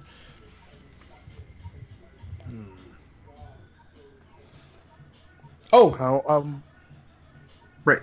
Ray, is the material, the red material, or the symbol familiar? I think the symbol would be very familiar. If it's very familiar to Pandora, it is a spiral. The most commonly used symbol for the black spiral dancers. Bad vibes. The worst vibes. I don't know if Mark would have encountered Bad fucking BSDs, vibes right now. but they're pretty much one of the big bads of the worm. Fun.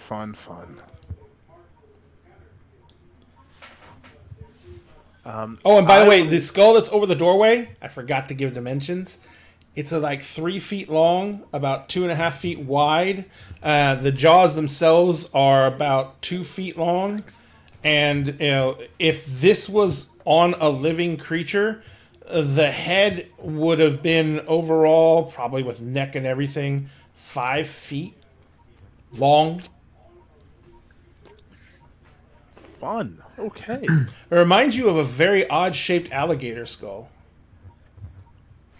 Except with horns. Right, I hate that. In an attempt to like. Oh, and big fucking fangs. In an attempt to stave off like any kind of like anxiety or fear, Emerus will just kind of like lean over to Vera.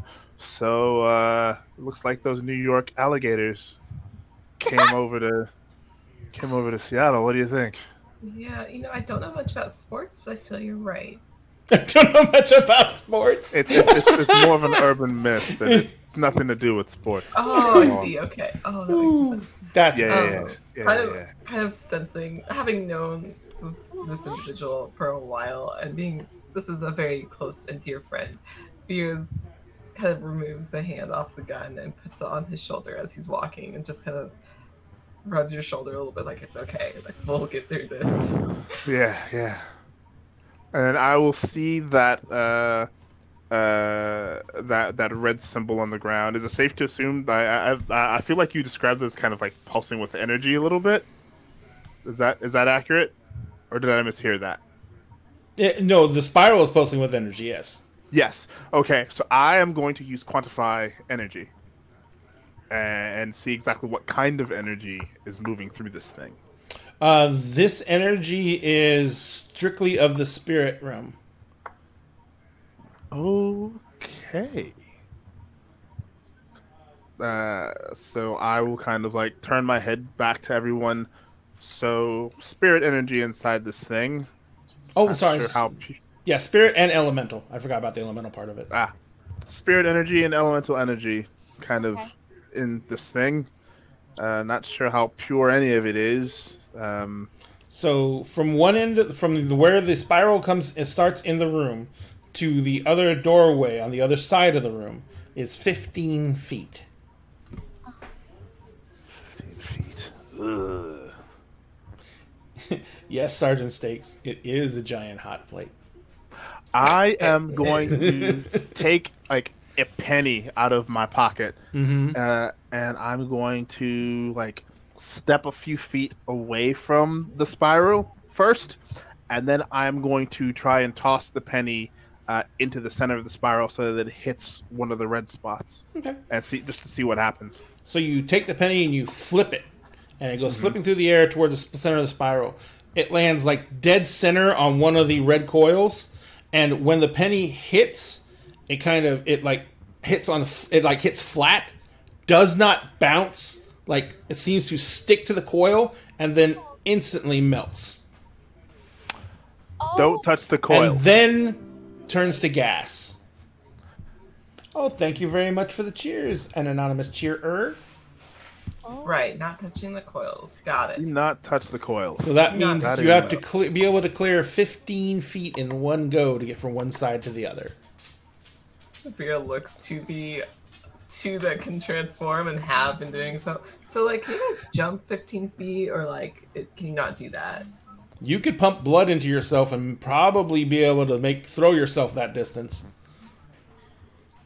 Vera. This is also good. I feel like a wolf the size of a small pony should be able to jump it. You can definitely make the attempt. I will pat Pandora's flank. Do you think you can make that? Do you mind if I come along for the ride? She minds. I'm just gonna jump on top of her.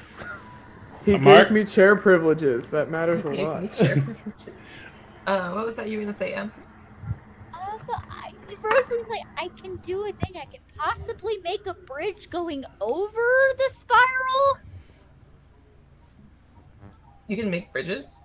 Yeah, anything with nature I can make. Will that work here?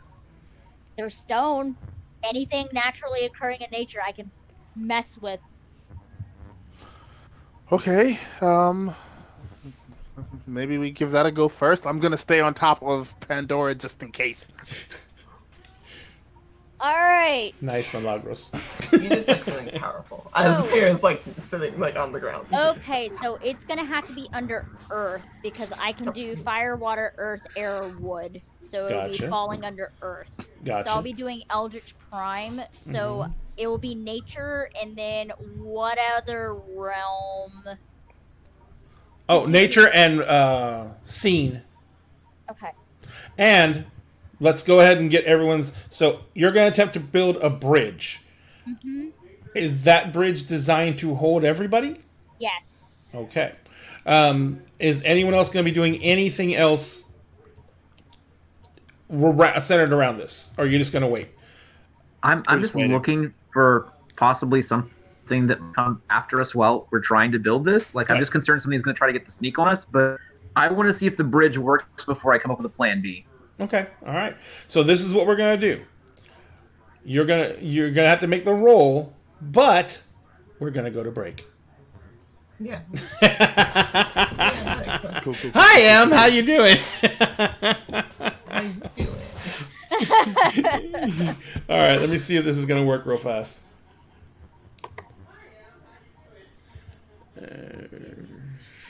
Make sure it goes through. All right. So, ladies and gentlemen, we are giving away a set of minis here on the break. These are the minis we're giving away. They are called Arachnus. They are from the Archvillains Demon Queen set, which is basically based on the Drow. These minis are going to be given away when we come back from break. All you have to do is type exclamation point raffle into the chat to be entered to win. Everyone's eligible to win as long as you follow us here on Twitch, and we will make the drawing when we come back. So you have to type exclamation point raffle into chat to win, and we will contact you. Either I'll give out the contact email for DAG, or I'll also contact you directly here on Twitch to get your information for shipping.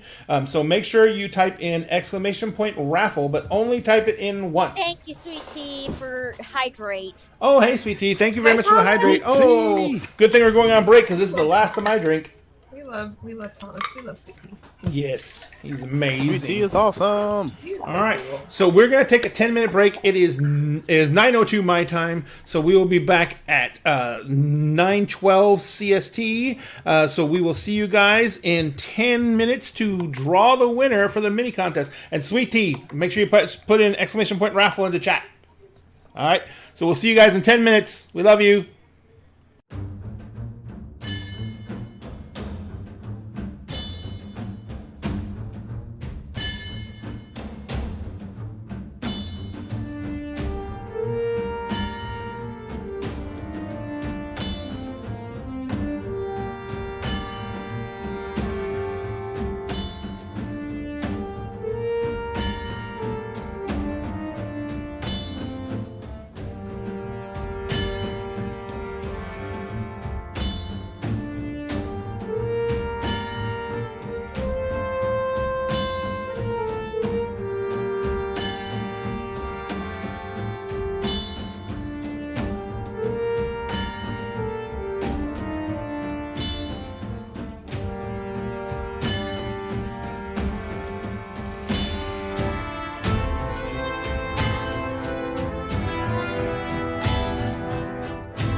doing it live. We're doing it live! Ladies and gentlemen, you see those incredibly gorgeous minis up on your screen. We are about to draw to see who is going to win those minis. Anyone who has not done it yet, I'm going to give you to the count of 10 to type in !raffle into chat to be entered to win. 10, 9, 8, 7, 6, 5, 4, 3, 2, 1. And the entries are closed. All right. So, there we go. We're going to pick our first winner, and I'll roll a d6 I'll roll a d6 for each winner, and for the first winner, and if they get high, they get picked first, and if they get low, they get picked second. So, here is the first roll, or the first winner. Frost7742, you are the big winner of the first mini. Okay, and then we're going to pick one more. Let me roll a d6. So, where's my d6 at? There's one. All right, so if it is low, Frost, you will pick first. You will pick second. If it's high, you will pick first. It is my luck, natural 1. So that's low. So the next winner will get to pick their first pick of the minis. Here we go. I need me a new spider daddy. Oh! Get it. Someone's Get it. getting a spider. I take it you Get want spider the. I take it you want the one on the right with the glaive. Yes.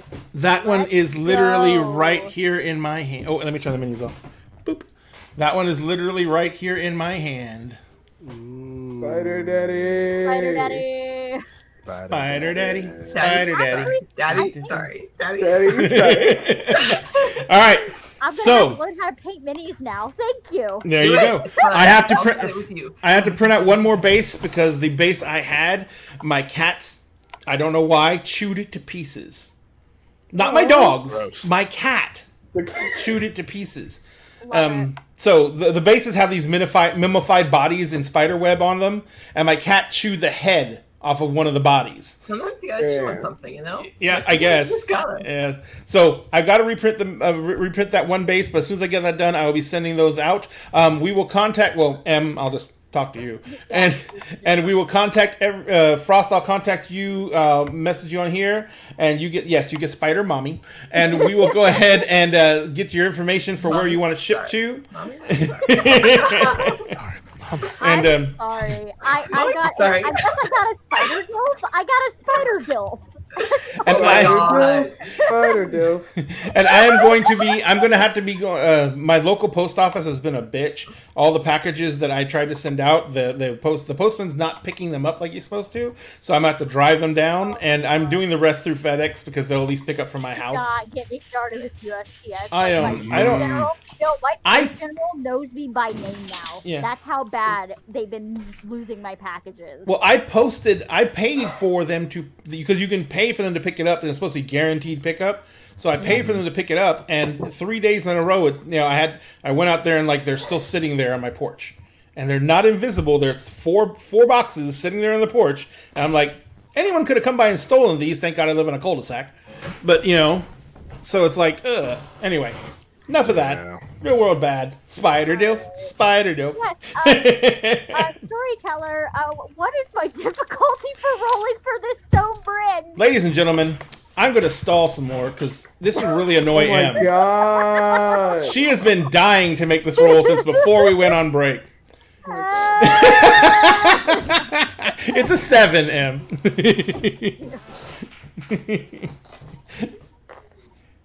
Oh, hell yeah. Dun dun dun. Okay, so that's 1 10, 2 10, 3 10s. Ooh. 1, 2, 3. 4, 5, 6, 7, 8, 9, 10, 11, 12. Okay, so I have 1, 2, 3, 4. Well, actually, I have 3 10s and then 2 6s and the rest. None of them are 1. So. I guess I'm 5, 6, or 10s too. 10s are 2. Okay, 2, 4, 6. 7, 8. I have 8 successes. Jesus God in heaven. Get it. Lady Rosaline, Really said, let's How? go to the bridge. Rosa. would you care to describe what it looks like as you begin manipulating reality with your changeling magics to make this bridge span across this 15-foot gap? Oh yeah, and by the way, you also had to lend a hand, and I you. didn't even need it. I know. didn't even need it. She got so many tens. Ladies, we'll save that for the next person's rolls. Yes. Lend a hand, and that one, save that one in particular. We're both given out, so we'll save those for someone else's roll because. So, Rosalie just pulls her hair back, ties it back, just cracks her knuckles, and just lifts her hands up, and the earth and the stone start shaping into this really elegant arched bridge going towards the other end of this room, making sure none of the spiral is being touched, and there's no way that it's going to collapse. It will hold the weight of everybody. And it looks like one of those beautiful arched bridges from Rivendell from Lord of the Rings. So beautiful, exquisite, nicely. And with that many successes, you instinctively know how to reinforce it. You make it. It's thin, it's wide, but it's going to be structurally sound enough to the point where Pandora can walk across in her current form and doesn't have to change into anything smaller. Yep. Now, because of the lowness of the ceiling, Pandora's going to have to belly crawl across the top of the arc. That's fine. That's gonna be really funny. That's fair. The rest of you kind of like duck walk with your hands on the ceiling. Okay. I'm still on top of Pandora. Haven't gotten off them. All right. You're getting smashed against the roof. Emery, Yeah, you don't Emery, have- you can walk. You can walk. Ta-da! No. Look what I did. Not taking any chances. Not taking it. Trust my skill. No, he just likes feeling powerful. Also that. Oh, so he's compensating. Yes. Not that. It could be that. Look, I can't transform into a giant wolf, so this is Yeah. the best So I you're can do. compensating for not turning into a giant wolf. Yes. So you are overcompensating. Sure. Fine. Sure, fine. Be that Love way. you, V. Thank Love you. I feel called out. You know what You that should. No, Rosalie, just look. I am so insulted that you do not want to walk on my bridge that I just Oh, took the boy. time to make. I'll watch. Fine, I will slide off of Pandora. You're getting torn apart in chat too, by the way. Oh, I'm sure. And I'll just walk across the bridge. I was like, hold on to Pandora's tail, though.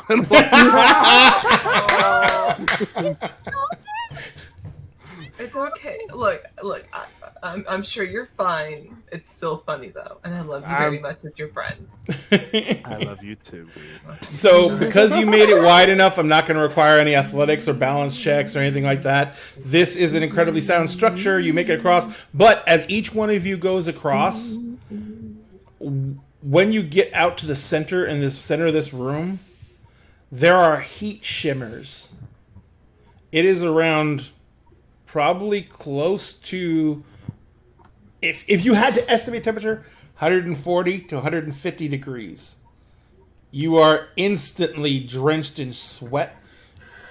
Most of you probably start to feel nauseous because the heat is just overwhelming. But when you're standing in the archway of the room, you don't feel it. Before you cross the threshold and go into the room, you don't feel the heat. This is weird, right? Like, so This is odd. So you guys make it across to the other side. On the other side of this room, it opens out into a huge expanse. This is a gigantic natural cave. The floor on this side of the room is sand. And not like packed sand. It's silty sand. It's like walking along on a beach. And as you're moving out, the walls just go away to the right and left, and go off farther than your night visions can take it. Emery's, there's no light except the red radiating light coming from behind you in this room. And that is true for Rosaline as well. And it's true for Vera as well. So you guys have no source of light in here. What are you gonna do? Are all the phones gonna whip out again? I'm pulling out my wand and turning that into a flashlight. Just Yep. If you want to make me a quick roll using forces in prime, the difficulty is like a 4. cool. Said forces and prime. Yeah, but it's going to be a rete roll. That's But I just remembered you have both quite a bit of forces and you have a decent amount of prime, so you don't have to worry. Oh yeah.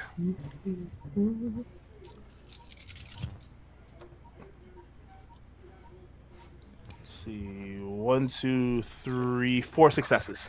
That's more than fails. enough. So you can control the brightness of this light. It would be the equivalent of, those really powerful flashlights that security guards use. It's basically equivalent of that. So you can focus it into a beam. You can make it a broad spectrum light, and it can get incredibly bright. So you can illuminate around 30 or 40 feet around you very easily. Cool. By the way, I will do that. I'll make it as bright as far around as I can for everyone. So at the edge of the light around you, all you can see is this sand, and occasionally you see a large black stone. Okay. There is tracks going straight through directly ahead from this. The sand is kicked up like a large group of people went through here. Yeah. I take it assume you're following that? Yeah. All right. You guys move out and you start walking across. The ceiling goes up, and after a time, you get this feeling of this cavernous space. And there is a decided echo to every single sound. You know you're in a huge, huge cavern.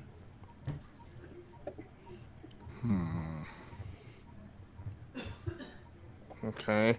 I'm going to kind of point the light in the direction of the cavern and kind of focus it a bit more so that it'll illuminate more of the cavern and I can get a better straight ahead picture of what's going on in there straight ahead. Yeah. So as you point the light forward and you shine it into the darkness, it streaks ahead probably about 100 feet. And then it does that whole fade thing where it goes this. But on the edge of that darkness, on the edge of that light, I should say, you see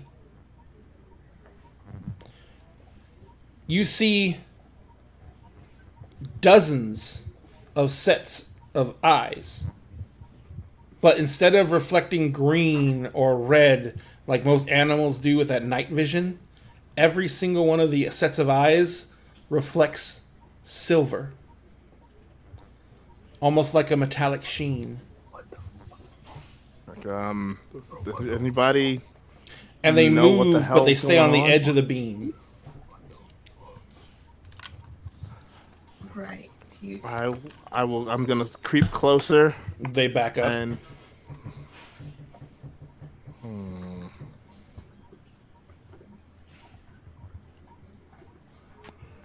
I am going to point my beam down, and I am going to instead. Where is it?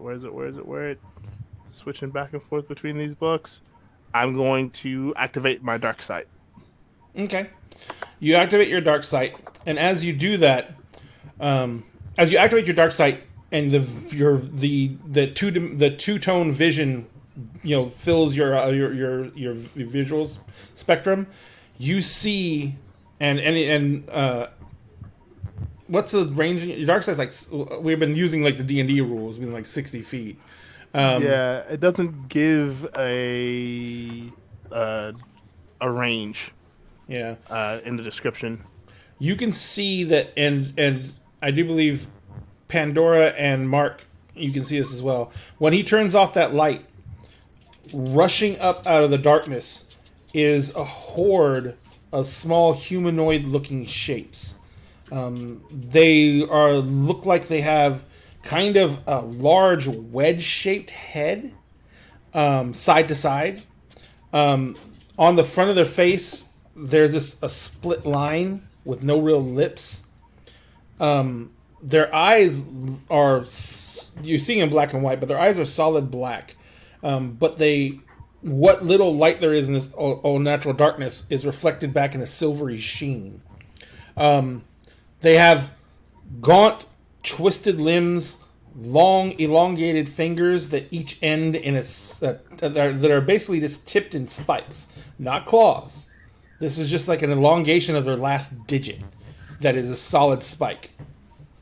They're wearing the barest things that you could call clothing, like a loincloth, and they're shuffling mostly on all fours, but occasionally they'll stand up on their hind legs and run forward a little bit, but then they'll stop back down to all fours, and they come running up and they come like this, hurtling towards you at incredible speed, and it is a mass of them. Like, it is a mass of them about 30 feet wide, and because they kind of fall all over each other as they're coming forward, it's like about 6 feet tall. But each one of these things is no more than 1.5 feet tall. And they're just like, they tumble over each other, they roll over each other. It's like a living mass of these little entities. And but they make no sound. The worst you hear is a slight hiss of the sand being moved by their feet.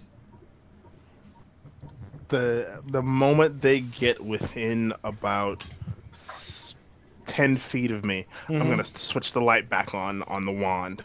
The moment you do that, they scream. You see all the ones that are caught in the light begin to smoke and smolder. Their skin is blistering. The screaming is it's like when you take a piece of metal and you just run it along glass. Nope. That scratchy, squealy scream that you can make it make. And it's coming from hundreds and hundreds of different voices, and then they spill over each other and they just flee out of the circle of light. Okay, I'm gonna disengage the light, and I will I will speak out into the darkness. I don't want to do that again. You can move calmly and quietly, and not try to harm us, or else more of that burning light.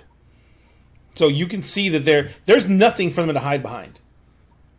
Right out here, there's those rocks every now and then, but there's nothing to hide behind. You see that they're shuffling and moving around, and they don't have a clear estimate of how far the light goes anymore, because before it was a tunnel and now it was this huge ball thing.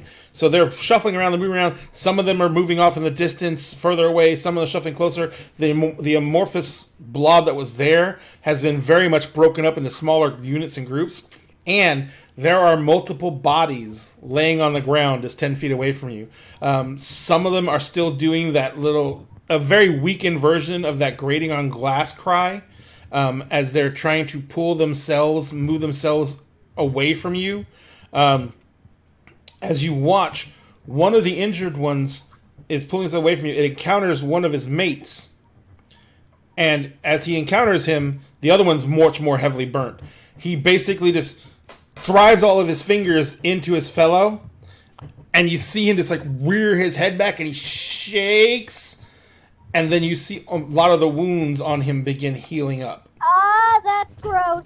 No. And then as soon as he gets up to where he can walk again, he just jumps up and starts running off towards one of the packs. Does the packs appear as if they're going to move forward again? There's several packs now. And no, they're circling you now. They're moving around. They're trying... Like I said, some of them are braver than others. The larger packs are closer. They're within 20 feet. Some of the smaller packs are like maybe 50, 60 feet away. And the packs all seem to be circling and moving around, and like they're under some kind of singular control. But all the individual packs seem to be doing their own thing. Are they moving in a spiral? No, they're not. It's not even that organized. I'm gonna raise the wand, but not ignite the light, and I'm going to say into the darkness, "I am the light bringer." In the darkness, you hear in the darkness a whole bunch of like since most of the ones who were dying have died now, so that screeching cry is now dissipated nothing, and you hear in the darkness your voice coming back to you. It is tinny, it is hollow, and it sounds like it's coming through. It sounds like it's being said underwater. And you hear it says, "I am the light bringer." Hate that.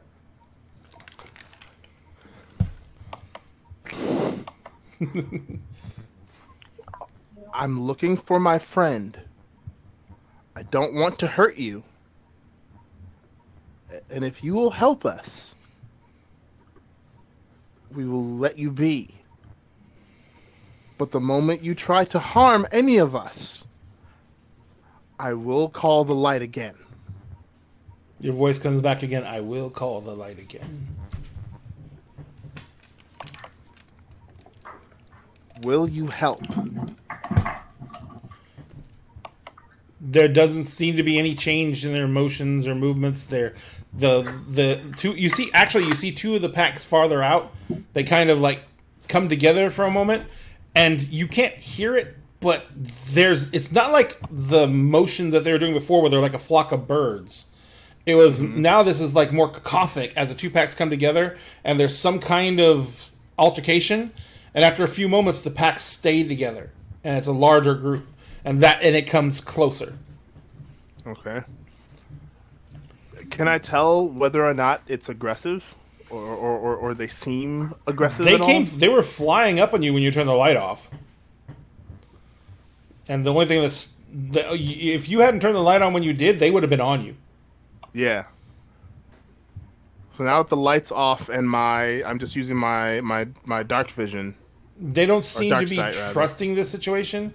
You do see two of the smaller packs have broken off and they're circled all the way around you. Okay. I will... The only direction left to go is straight ahead. I will take about 3 steps straight ahead and see what happens. The lead packs, the smaller ones that are way out of the distance, they move away from you. The other packs, since the rest of the group's not really moving, the other packs are kind of staying in place. Okay. What are the rest of you doing? Anything? I mean, you can't. The light's out, so those of you who cannot see in the dark, you have no idea what's fucking going on. I'm standing right behind him. And I'm going to trust him explicitly, as I tend to do. But just kind of standing very close, growing more and more concerned. It's very odd for a La Sombra to be scared of the dark. Yeah, that's why she's normally very safe. Like this would be a comfort to her. And so when he's like, "I'm the light bringer," and all of this, she's like, "What is happening right now?"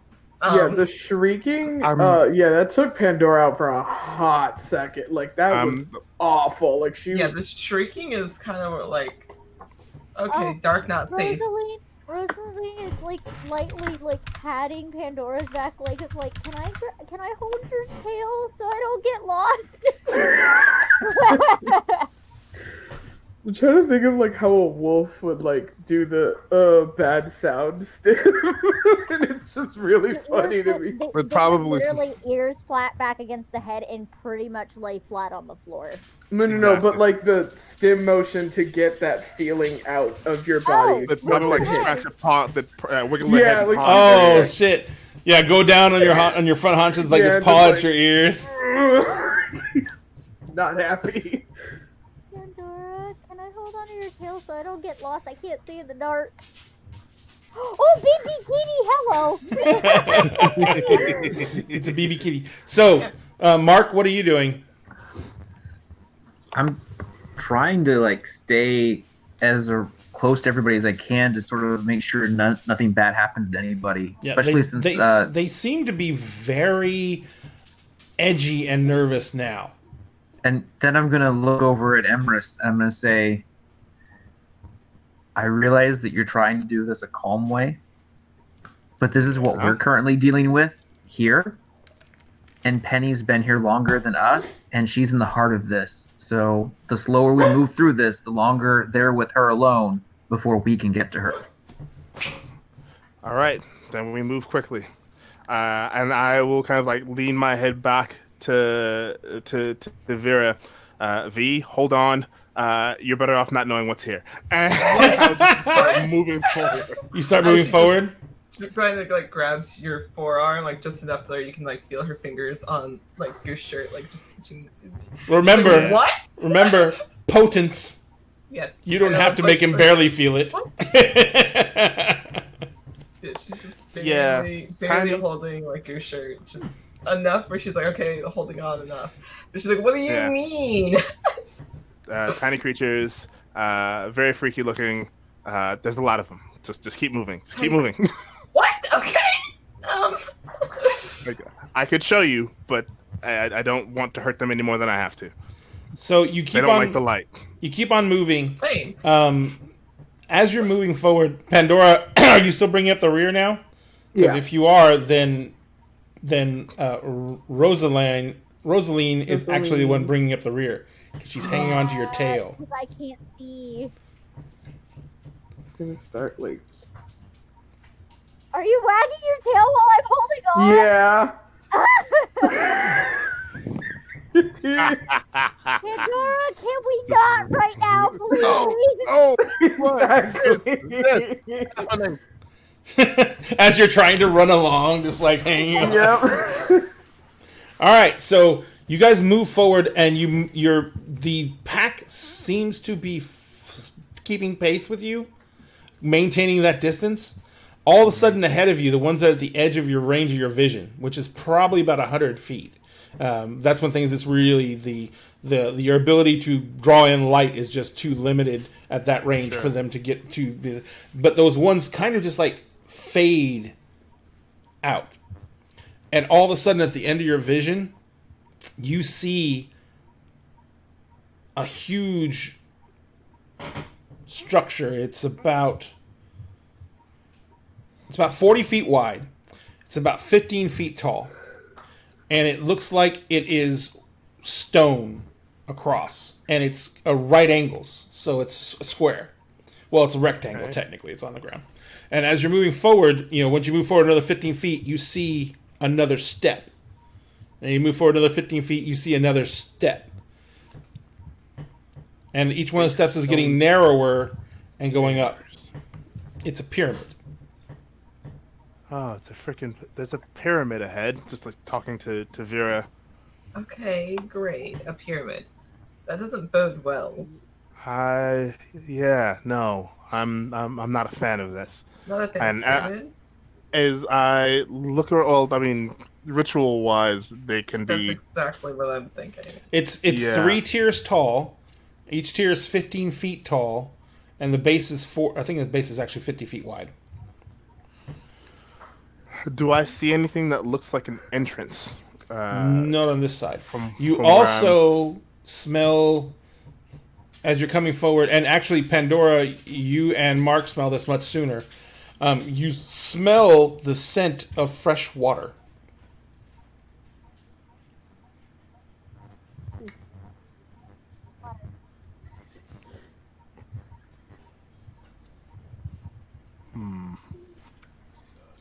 Okay. Did you stop, or are you continuing to move?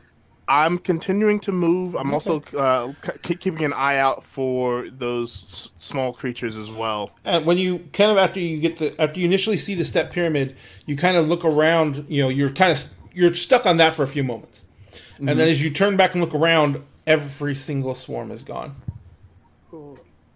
Okay, swarm's gone. I'm going to reignite the wand, and we'll see what happens.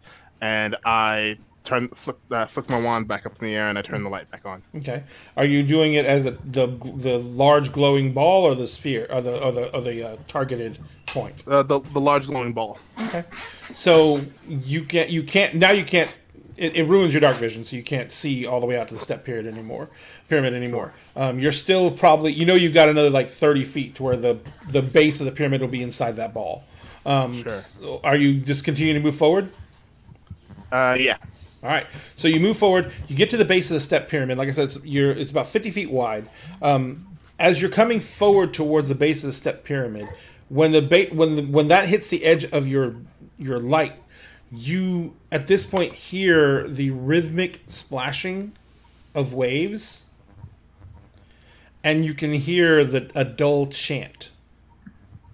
And on the edges of the step pyramid, you can see that red glow, like it was from the original spiral, coming around. Like it must be right in front of the step pyramid because it's just illuminating just the edges of the step pyramid.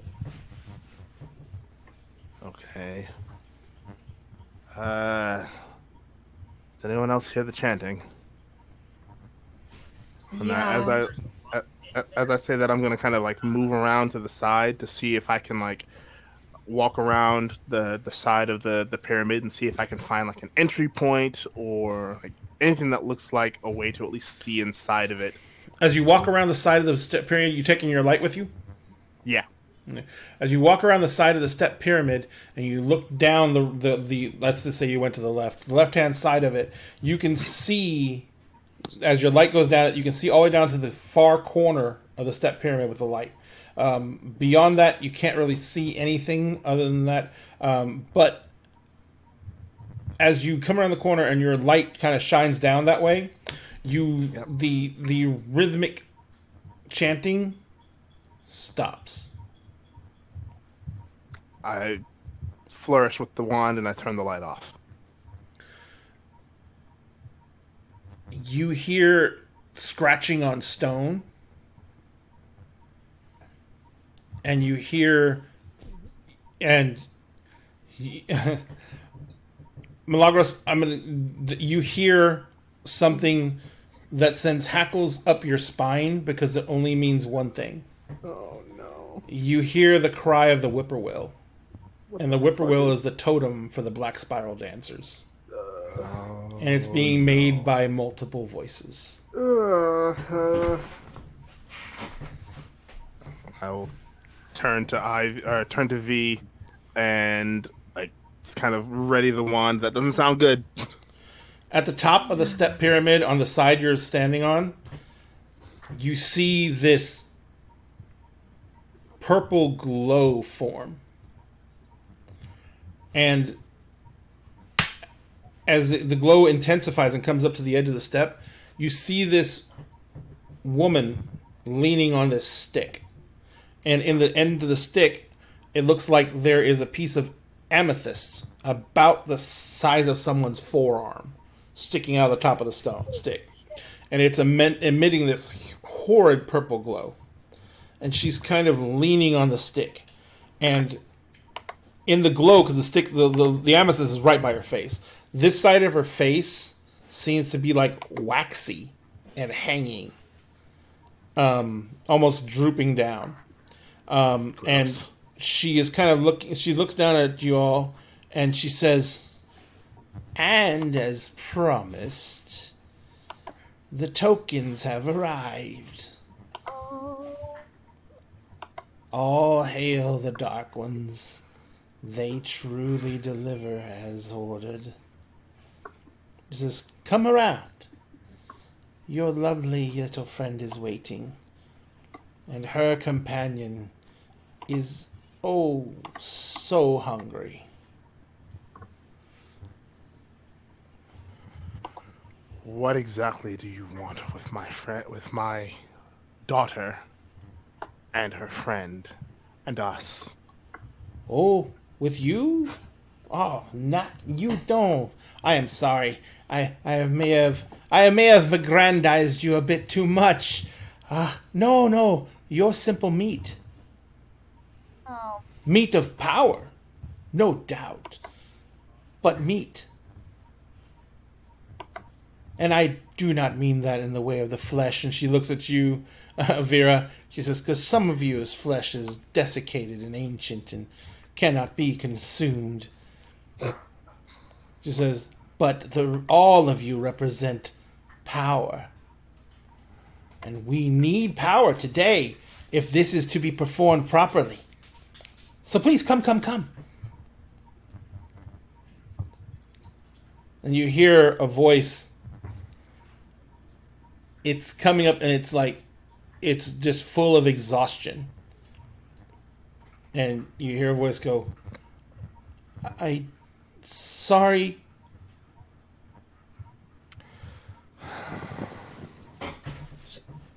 He didn't mean it. I'm gonna kill that boy. I'm gonna kill him. He didn't know what he was. We can deal with killing him later. Okay, we can deal with killing him later. Right. That'll be the first time. Yep. And as you're sitting there, you see two huge humanoid figures come around the base of the pyramid, and they're kind of walking on their hands and feet. It's a giant, huge, over-muscled torso with these long, almost ape-like arms. The heads end in these horrifically huge woven heads with these snarling teeth with these crooked fangs in their mouths. Their arms are incredibly long and ending in claws. Their back legs are coiled with muscle. Every single ounce of these creatures speaks to strength and speed. And they're sitting there. One of them, you can see it has membranes, like bat's wings, that come off of its sides and go up its arms. They do not look like they could make it fly at all. I mean, putting your arms out like this is not going to equal lift. No. This is not something it looks like it's some kind of deformity. And the other one, as he comes around the corner, you recognize him. It's one you saw before. He has the split face, two woven snouts, both of them ending approximately in the center of the face, and they gnash and they bite, and the two eyes look in independent directions. And they both come around, and they kind of like this. They come around the corner, and they both kind of sit back in this half crouch, and they just sit there, and they look like they're waiting. And the figure on top of the mound looks down again and says, "Do you need escort? You have all the safe passage you need." I don't want escort. I want my daughter. You've taken someone very important to me, and I've come to retrieve her. She was incidental. She is part of the whole prophecy. She is part of no such thing. You have no control over this, I mage. will take her back. Perfect. Come around and take her. I'm gonna take a couple steps in front of M and Vera, just so that they're not at the brunt of these things charge. Mm-hmm. I'm just watching delicately. She's just eyeballing that old lady up there. And she says, watching.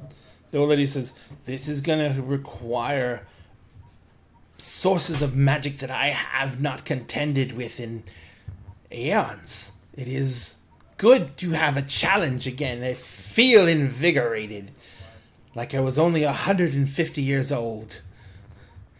I'm gonna kind of lean back to V. Trap? Yeah. Yeah, I've been, flushed for a temple before. I'd rather not. However, we are going to have to go get her. Yes, we are. Is it too much? Are they... Boys, go back. Go sit in line. Get! Oh my god. And the two... And you see that they're kind of snarling as she says that. And the moment she says get, they both flinch. And then scurry back around to the other side of the temple. Well, kind of lean up. That means there's more of them. Yeah. Let's keep an eye on that one. Right. And I'm going to very slowly start to kind of move around. So as you start to move around, you see she shuffles around the top of the tower. And as you move down, are you moving straight down the building, or are you moving out in a wide arc? Out in a wide arc. Okay. So as you come around, you see that the front of the building, there is that red glow I was talking about. There is a huge, not urn, big basin that you put coals in to burn fire. I need help. Big basin. Big basin. Big flat. No, not fire pit. It's got an actual name. Shit. Anyway, there's this huge metal plate on a stand that has these black stones that you've been seeing piled up on it, and these black stones are giving off this incredibly red light. It's not the same type of red that a flame is. This is an unnaturally deep red light, and the glow goes out and it basks the front of the temple up the stairs, and it goes up but it doesn't reach all the way to the top of the temple, and then it goes out, and you can see on the other side of the temple there is this vast water spanning out over the temple, and you can see the water that you can actually see now. The roof is low enough here. You can see the roof, and there's stalactites hanging down, and there is some of the red glow is going off of them.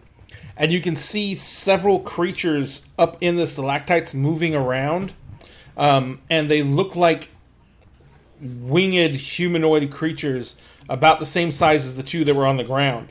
There are two more of those huge werewolf things on the ground here, and they're all sitting. The stairs come down the center of the ziggurat, and where they meet the ground, there is a stone path that goes straight down into water. All this is basked in that red glow.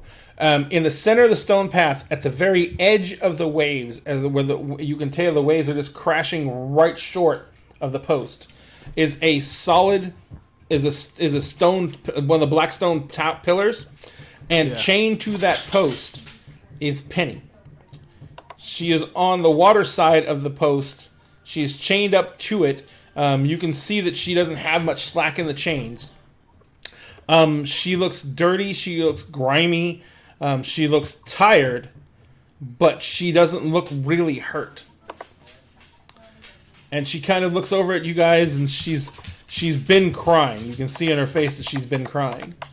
And she says, I really can't stay out of trouble.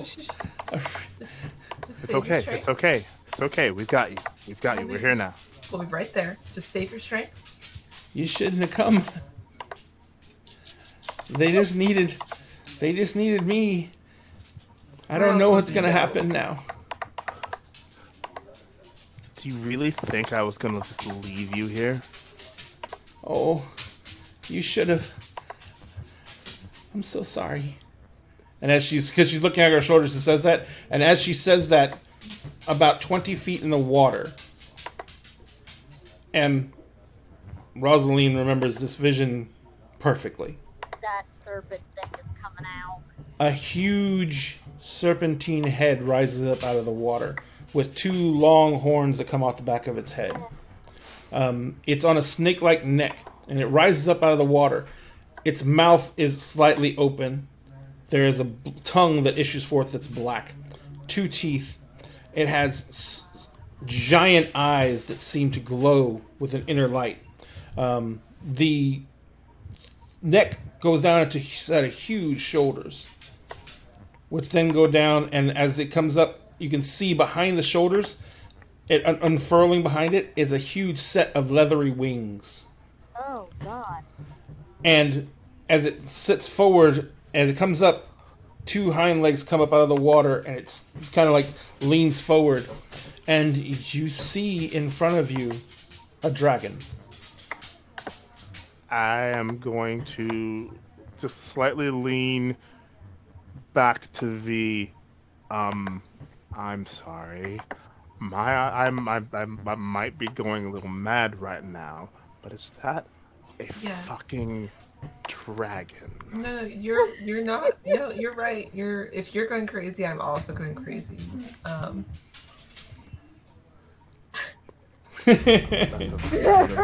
Oh, hi, Ice Cream Sandwich. Thank you very much for the Sandwich raid. is here. Holy Hi, crap. guys. Oh, wow. That's a lot of folks. Oh, 69! We did it! Hold on, I gotta take a screenshot. We did it! Number 69 viewers! We The did sacred it! number. Hello, darling.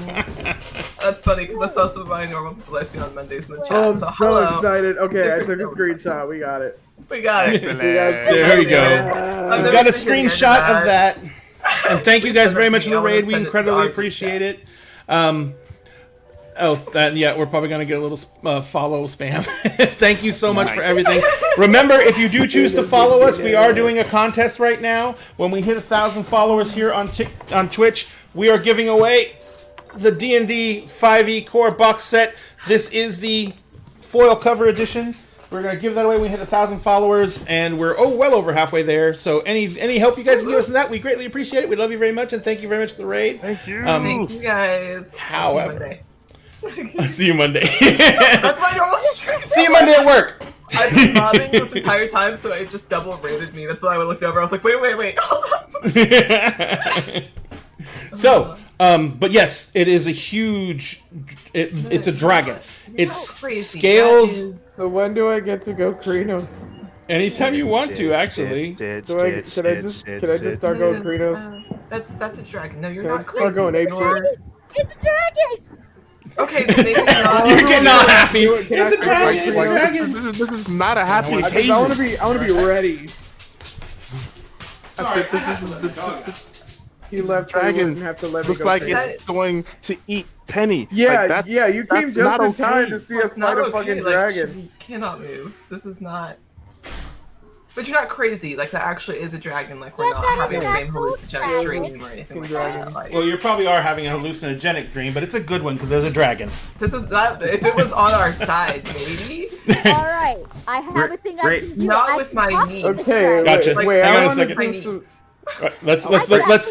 Let's put this.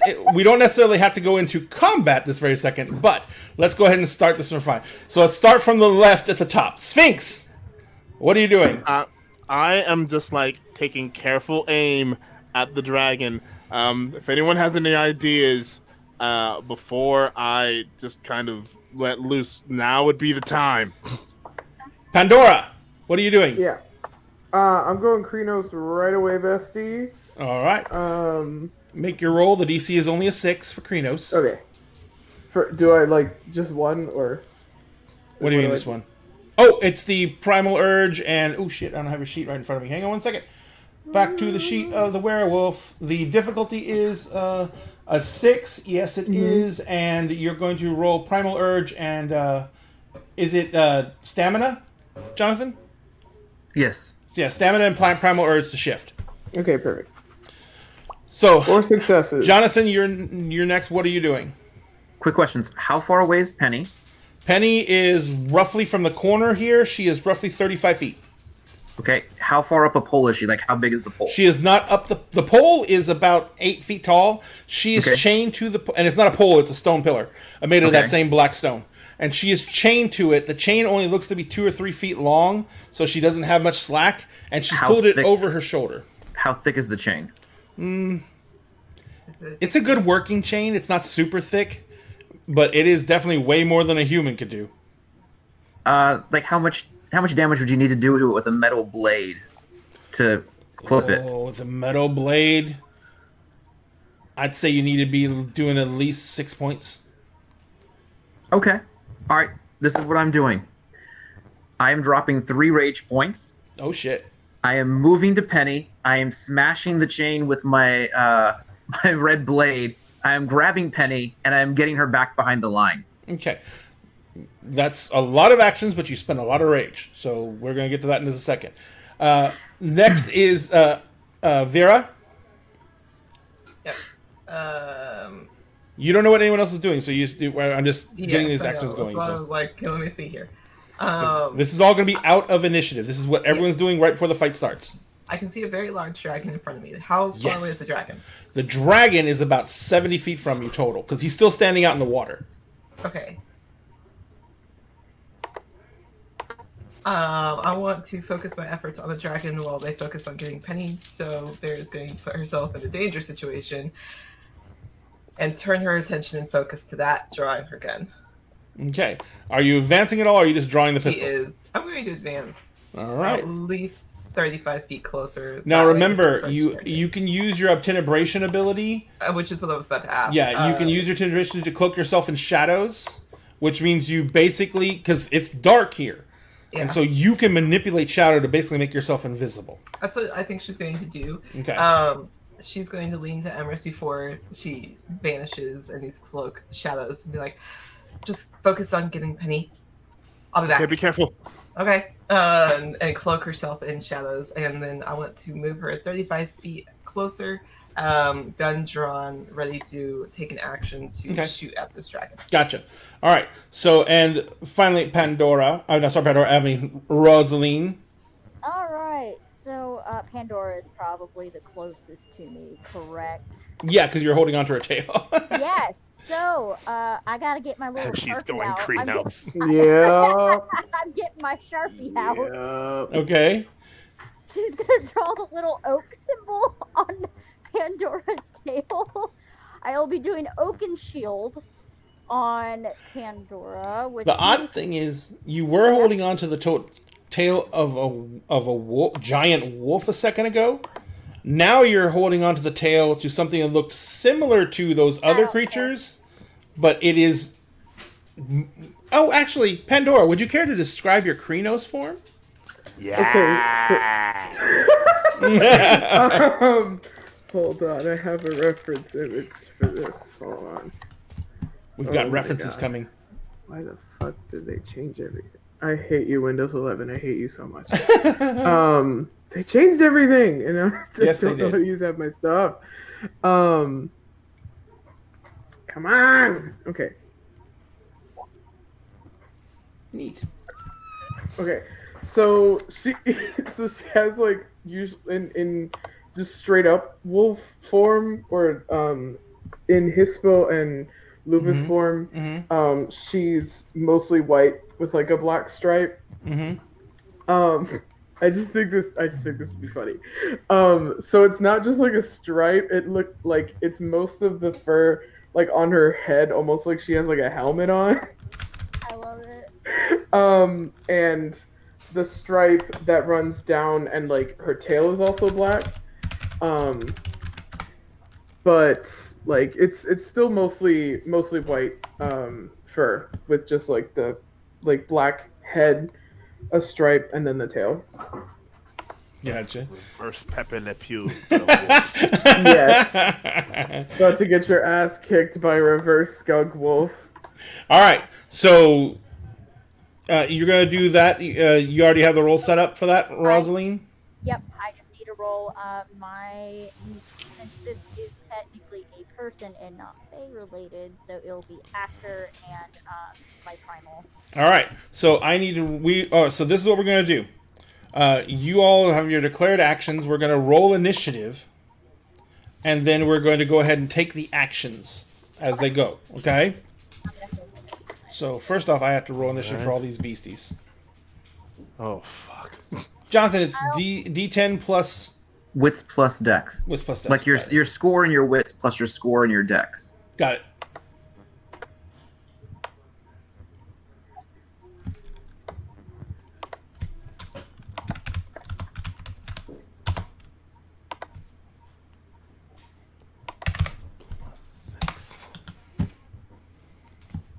And remember, for Pandora, remember you have all those bonus dots from your Krynos form. Yeah.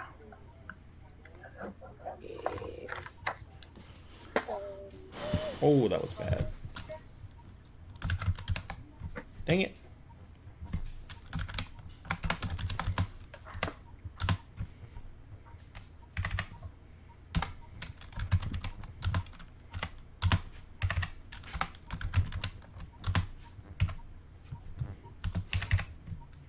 One moment, I got one more to do. I can't math all of a sudden. That's bad. You can't the math? I can't All right. math. Emery's, what'd you get? Yep. I got a 15 total. Gotcha. Pandora, what'd you get? Wait, what was I rolling? A A D10. D10. Add your number of dots in your dex, and add the number of dots you have in your wits. So that's just the, like if you have 4 dots in dex, you have +4. If you have 3 dots in wits, you have +3 more, so you have +7 to whatever you roll on a d10.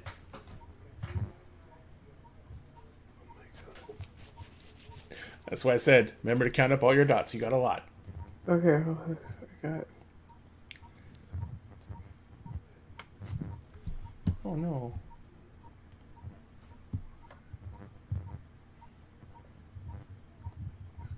I'm rolling dex and. You're rolling 1d10.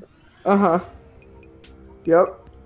And then add whatever your dex is plus your wits. Those number of dots. How many total dots are there? Okay, I thought I was rolling that many dice. No. I think I'm having a stroke right now.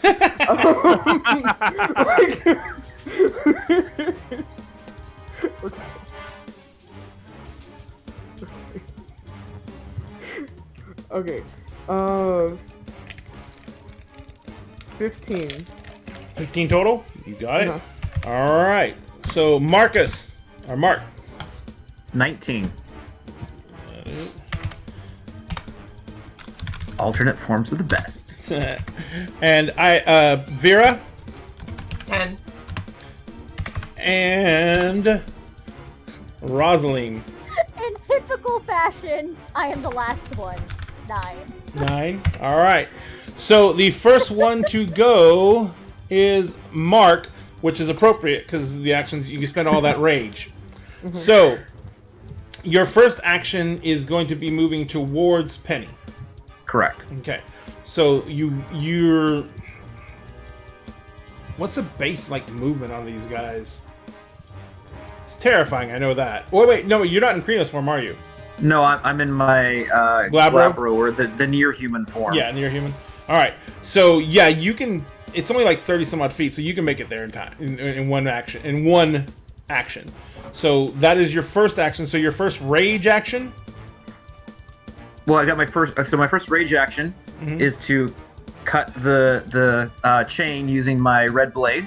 All right. Strength plus melee.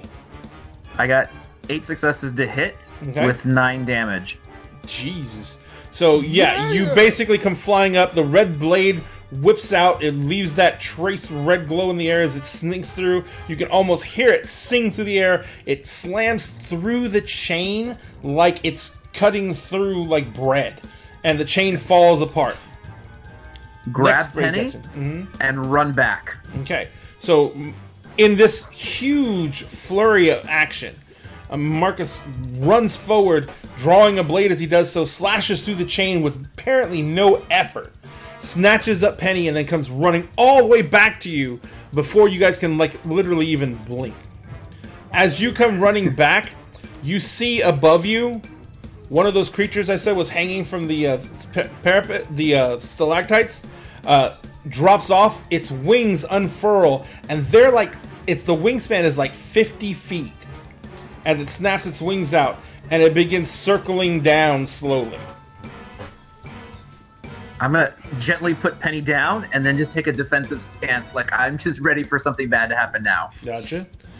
And now after that, it is Emery's. Of course it is. I would like to try something a bit odd. Okay. So I see them come back, and sigh of relief, and rather than aiming it at the dragon, I'm gonna aim up at the creatures in the stalactites, and I would like to use Embracing the Earth Mother. Okay. Remember, one of them is now gliding, so he's not touching any earth. Oh no! It has nothing to do with them touching Earth. All right. It has everything. Has everything to do with creating a gravitational field. Oh. That will basically pull them all down and crush them. All right. Is my goal. So, go ahead and make me an Arite roll. Are you spending anything to affect this? The DC for this is going to be an 8. I am going to spend 2 willpower to give myself 2 Oh, automatic. wait. We didn't use the lend a hand Oh. or the... That means the DC is a 7. And also, I did the thing to give them an extra dice. Okay, and there's one other dice because we haven't used that either. So you can Yeah. take Right. up to 2 additional dice. Yeah, because I rolled so well on that one bridge. Yeah, no, literally, you did not need help. I'm gonna take one of the extra dice and leave the other extra dice for someone else to possibly Okay. use. So, Because and who for knows those of you who what are the wondering hell's what we're about to doing right happen. now, for our viewers, we have dagger dollars you earn from watching, just like most other shows do. They have their own currency, and you can use those to buy extra dice, to buy +1s to rolls, and other benefits. You just hit the dagger, the little dollar symbol down there, and you can look up what each one of them do. And you earn viewership. The Raiders should have gotten some quite a bit of points, and everyone else should have gotten some more as well. Over time. All right. All right, let's see Make it a how roll, make this it a roll. does. Come on. Ah! And what's my difficulty is 7, you said? 7, yes. Because it got One, brought down two, by 1. three successes on the die, Mhm. and 2 automatic successes because of the willpower I just used, Gotcha. So that's 5 total successes. and no failures.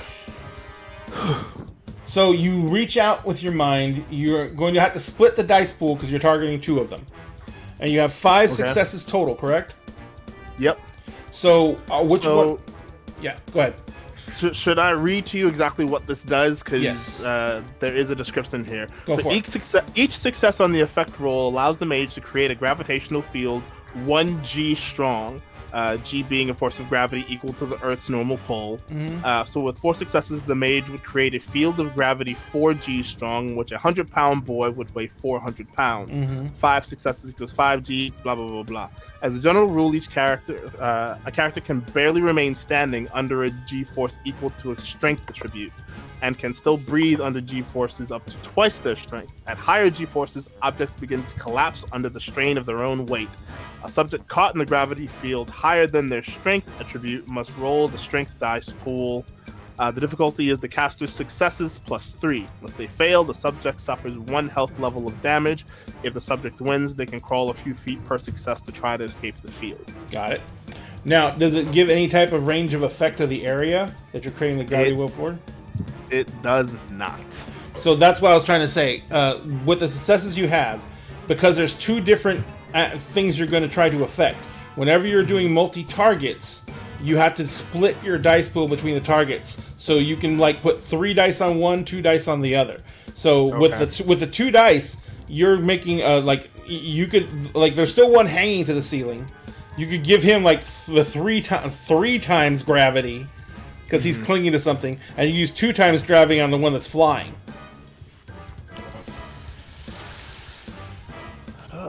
Or you can just put them all on the one that's flying. I'm gonna put them all on the one that's flying. He's the immediate threat. You basically see this creature's soaring down. It's kind of like it seems to be observing the battlefield, trying to get its bearings, and just all of a sudden, its wings just snap back, and it just comes crashing to the ground, and it impacts so hard that it blasts sand out of a crater.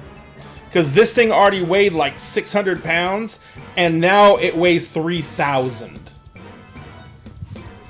And like you just hear Emrys snarling, and you hear my bones family. snapping and cracking as it impacts into the ground, and it just doesn't move. Great. All right, and that is on Emery's Pandora. Yeah. What are you going to do? You've already gone to Krenos. Yeah. Oh, wait! I want to sharpen my claws. So you take this 'Cause I know full that action. So Yeah, you, exactly. Now, Exactly. did you see what Jonathan did with Rage? Yes. You can spend Rage for extra actions. So you can use your regular action to sharpen your claws, and then you can spend Rage to move, and you can spend Rage to do more attacks. But you're only limited by the number of Rage you have. There's 2 different ways to gain Rage in combat. Okay. 1, the first time you take a blow in combat gives you 1 point of Rage automatically. Mm-hmm. And 2, if you have any fetishes that give you Rage, such as a fetish called a Rager, you can gain Rage back from that.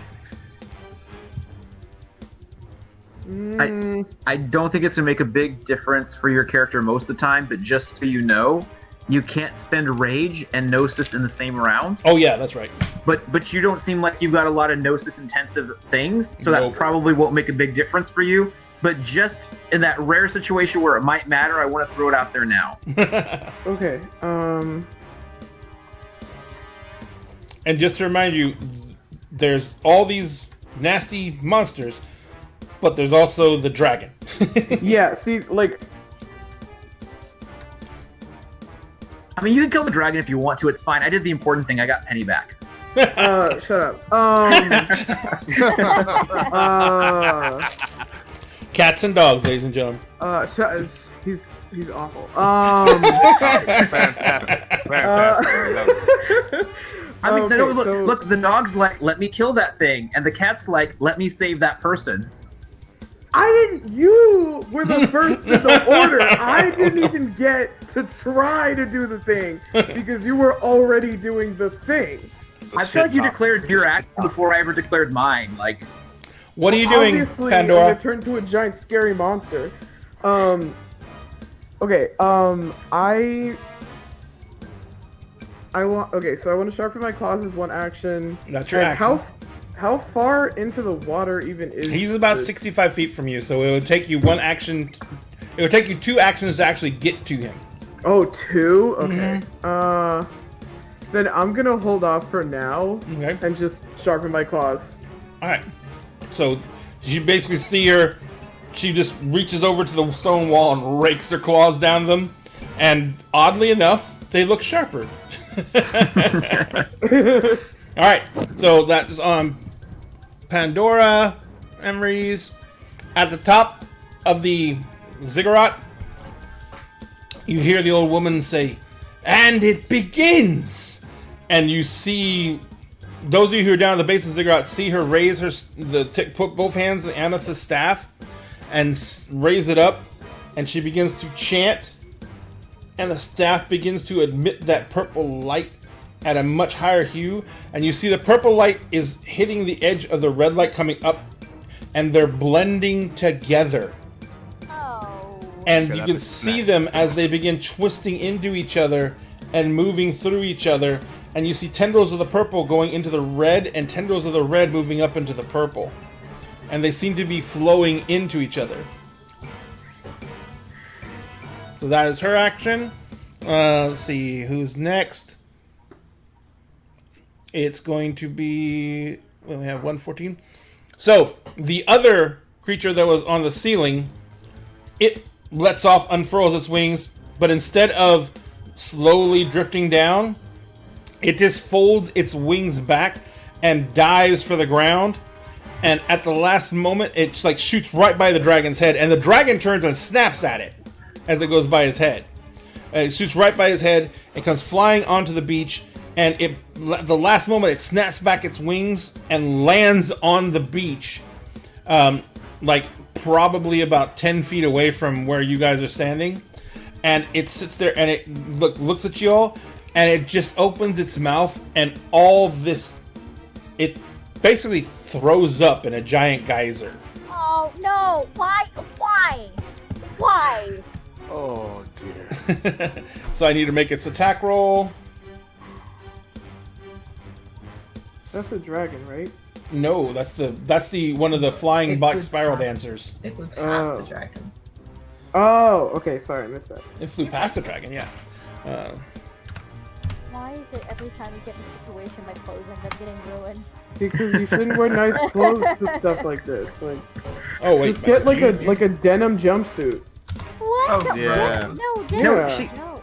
she dressed up to go to the bookstore and then ended up having to come here. She should always have a Yes. denim jumpsuit under her clothes. That's just No, basic no, shit. What? no. So I need Always be prepared. Is that what you always wear, Milagros? Is that why you know? Mark was in the front, Me and Pandora- Reliance- and Emery's were all in the front, right?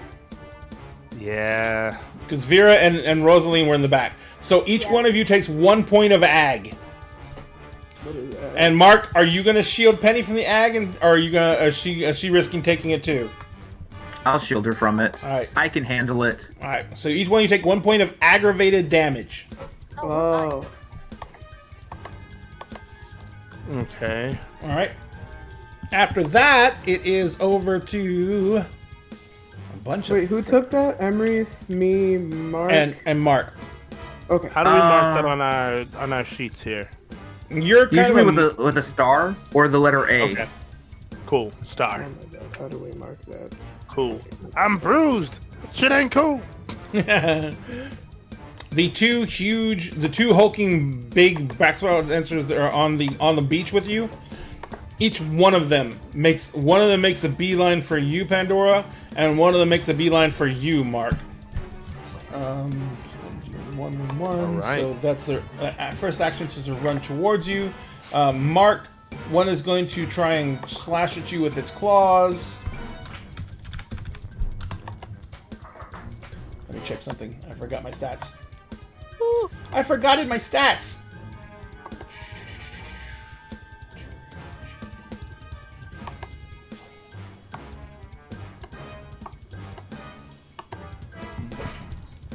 Jesus, that's a lot of dice. You like that? Yeah. Oh, I know this music quite well.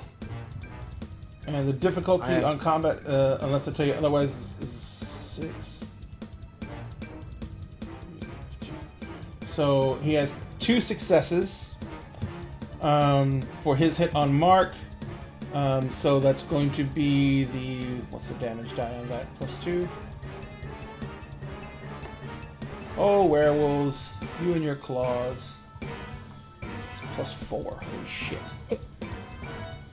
So that's 8, 9.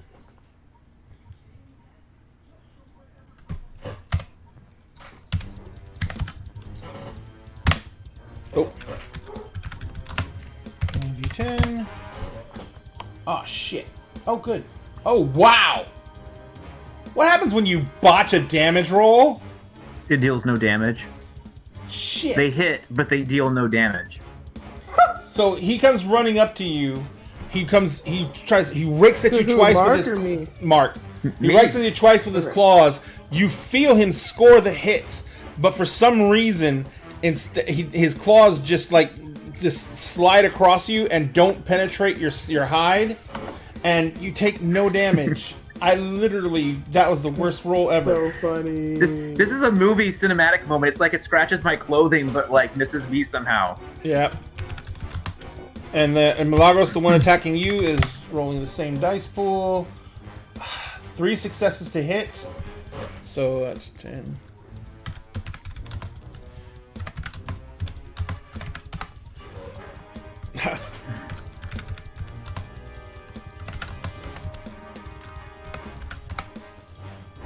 Alright, so that's 1, 2, 3, 4, 3. That is 3 levels of aggravated damage to you, Milagros, as he scores a hit and rakes you with his claw, and he just you feel him rip open some of the skin on your chest. Alright, that is their turn. After He these gets guys... to roll a soak. Oh yeah, soak roll. So that is going to be your stamina. It's just stamina. Yeah, stamina, and the DC is 5, I believe, for a soak, right? It's normally 6, but I think it's higher for an aggravated roll. How does health work? You see those health boxes on your character sheet? You have that many health boxes. And so... And then is each of them... Yeah, when you lose health boxes, you get those negative penalties on your dice Wait, is this pool. this aggravated damage? Yes. Yeah, I don't think it's a soak. I'm sorry. Werewolves can soak aggravated damage, but they get battle wounds. Hang on one second. Wait, but so how much damage is worth a health box? 1 damage is worth 1 health box. Oh, okay. Okay. Okay.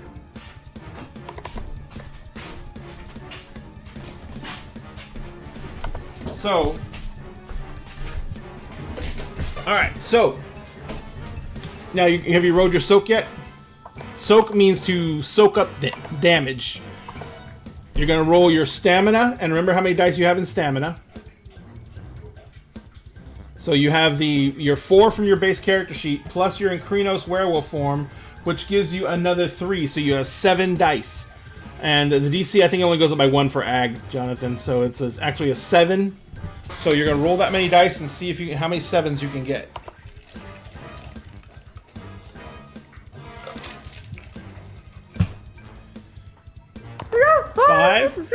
You take I got no two damage. 10s. You take no damage as well. What happens is he rips into you, and you feel his claws score across you, but instead of digging into the furrows, you literally just tense, and the sheer strength of your muscle tissue stops the claws from being penetrating very deeply. So it's just a superficial scratches instead of actual wounds. So you do not take the 3 at all. All right, and after that is Vera. Okay, let's see. So I was headed towards Dragon. Mm-hmm. Okay, great. How far am I from this old lady with this stupid? She's at the top. She's at the top of the ziggurat. She's like, she's only like 30 feet sideways, but she's like 50 feet up. Right. Okay. Great. Does this dragon honestly seem hostile? Like he hasn't made. He doesn't. He snapped at the Black Spiral Dancer that flew by him, but he has not moved forward yet. But you can see that his head is up. His aside from turning it to snap at the dragon, his eyes are riveted on Penny, who is hiding behind Mark. Okay, so he seems pretty focused in. Got it. Yeah. Great. What damage does this gun deal, and what would I have to roll to shoot this dragon? You're gonna do Dex plus firearms to shoot the dragon, Okay, shoot anything. And the damage on that one, that's a 45 caliber revolver, so it's going to be, you're going to get a base of 6 damage dice, plus when you shoot any successes, you get add-on damage dice. Okay, so I need to roll... Beyond the first. Okay, so I need to roll my firearms and Dex? Yeah. So I need to roll 5 dice. Yes. 5d10, yes? And your target number, because of the range, because you didn't move up, right? I'm going to move up and then shoot. Okay. Again. So then your target number is just going to be a 6. Okay. Alright, so first die, that's a 5. 6. 2. 8. 3. So that's 2 successes. So you're going to roll your 6 dice for the damage from the gun, plus 1 success extra because you got 2 successes total. One has to be used for the hit, and the other one is extra damage dice. So that's going to be 7 total dice for damage. And the DC, and the DC on damage rolls is a 6. Okay. And I need to roll a d10 for that again. Yes. Yes, a 1d10. 7 times. Yes. Okay. I just want to make sure I was understanding correctly. 7. If you join the Roll20 game, you can actually use a die roller and roll 20 if it makes it easier. The first one is a 7. Right. Second one's a 6. That's a 3. That's a 1. Ones do take away successes, even on damage. Yep. Okay. So that's an 8. How many is that? How many of that I rolled? 5? 3. 3? No, I'm counting successes. Yeah. That's 3 successes, so I need to roll 2 more. That's a 6. And that's a 7. Okay. So that's 5 successes. So. 1. Oh, Jesus.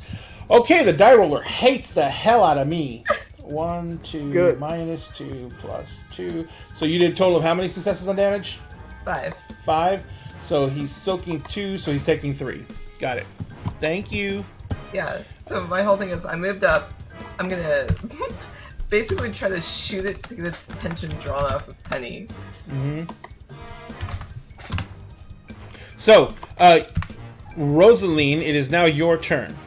Alright, let's do my Oaken Shield stuff for our lovely Pandora. So, I need to roll. Let me double check. I need to roll. Okay, so it is accurate. That's fine. So I'm gonna roll real quick. I have 5 dice. What is easy to give our lovely Pandora some armor? It's going to be a DC of 6. Alright, let's hope I get successes, because they'll boost up HP. Okay, that is 1, that is 2. Okay, so you get 3 health levels. So that's 3 additional health levels that you just have extra. Yep. Nice. Alright. And since you only take that 1 level... Oh, yeah, you only took that 1 level of ag, so that's it. Alright. So that is end of the round. At the end of the round, the dragon takes 3 strides forward onto the beach. And as he does so, he enters into that red pool of light that's being mingled in with that purple light.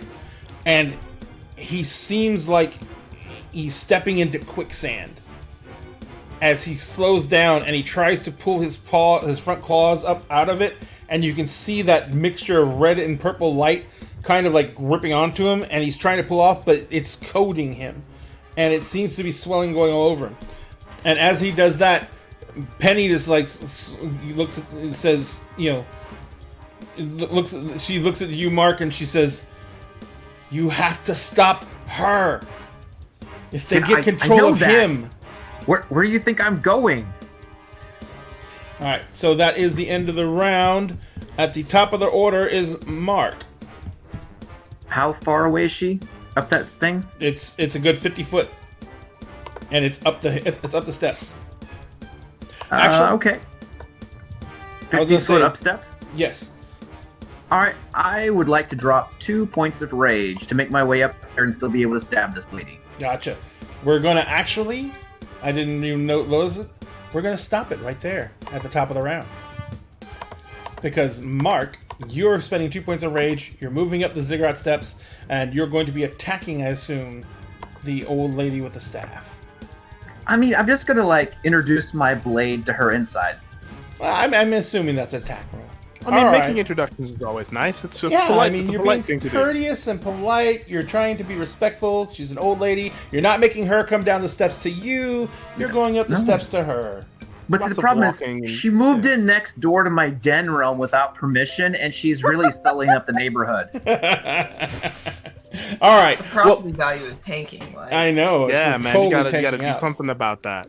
All right. So we are going to continue this fight next week. We're at the top of the round. Everything's kind of gotten mixed up, and everyone's kind of in the throes of battle. But you guys can kind of see how these fights can end real frickin' fast. This is a fairly lethal game. So, but as Sphinx proved, you can also do a fairly horrific amount of damage in Winter, so, if you throw a lot into it. So we're going to go and finish this fight up next turn, and we thank everyone for showing up tonight. I really appreciate everyone showing up. Thank you incredibly much for Dice Cream Sandwiches for the raid. That was an amazing shock, and I thank you so much for it. Remember, we are doing the mini giveaways every break and the stream. We're going to be going back down to 1 mini next week because we are going to be doing that for... we did that because we had to end the show stream early last time, so we did 2 minis this week. But we're going to be giving away 1 custom 3D printed mini at the break every show. And also remember... We forgot to tell you when you guys rated. If you follow us on our YouTube, which is on our LinkedIn here, we are also going to get... Oops. We're also going to be giving away... I did it wrong. I can't type. What am I doing LinkedIn for? It's Linktree. Sorry, I'm still at work. The LinkedIn. Mhm. Yeah, so LinkedIn twice. Anyway, I spelled it right the second time. So if you go to our link tree, you can go to our YouTube page. We're trying to get to 100 followers on YouTube, or subscribers on YouTube, so we can get our page branding. When we do that, we're going to give away one of those box sets to one lucky winner when we get to 100 followers on YouTube. So go to our link tree, find our YouTube link. It's horrible, it's ugly. Help us get it to say dinner and a game, and we will give you a giant set of books if you are the lucky winner for doing that. Also remember, following us here gets you entered automatically in the contest to win the same set of books when we hit 1,000 followers on Twitch. And then we're also doing the giveaway on TikTok, where we're going to give away this 3D printed Wizard's Tower when we hit 1,000 followers on TikTok. The tower is sitting right there on my shelf, but we're going to be giving that away when we hit 1,000 followers on TikTok, so please go to our TikTok and follow us there. And other than that, everyone, thank you so much. We had a rough week, I think, and it has been good to get some steam blown off, but this fight is not over. We will be doing some more madness come next week, and I hope everyone has a very, very wonderful week. That heifer gonna get it. Yep. Shall we go So they took my over? niece. Shall we go over and send some love over to ADH Adventures? Yeah. Yeah. Actually, Yeah. hold on.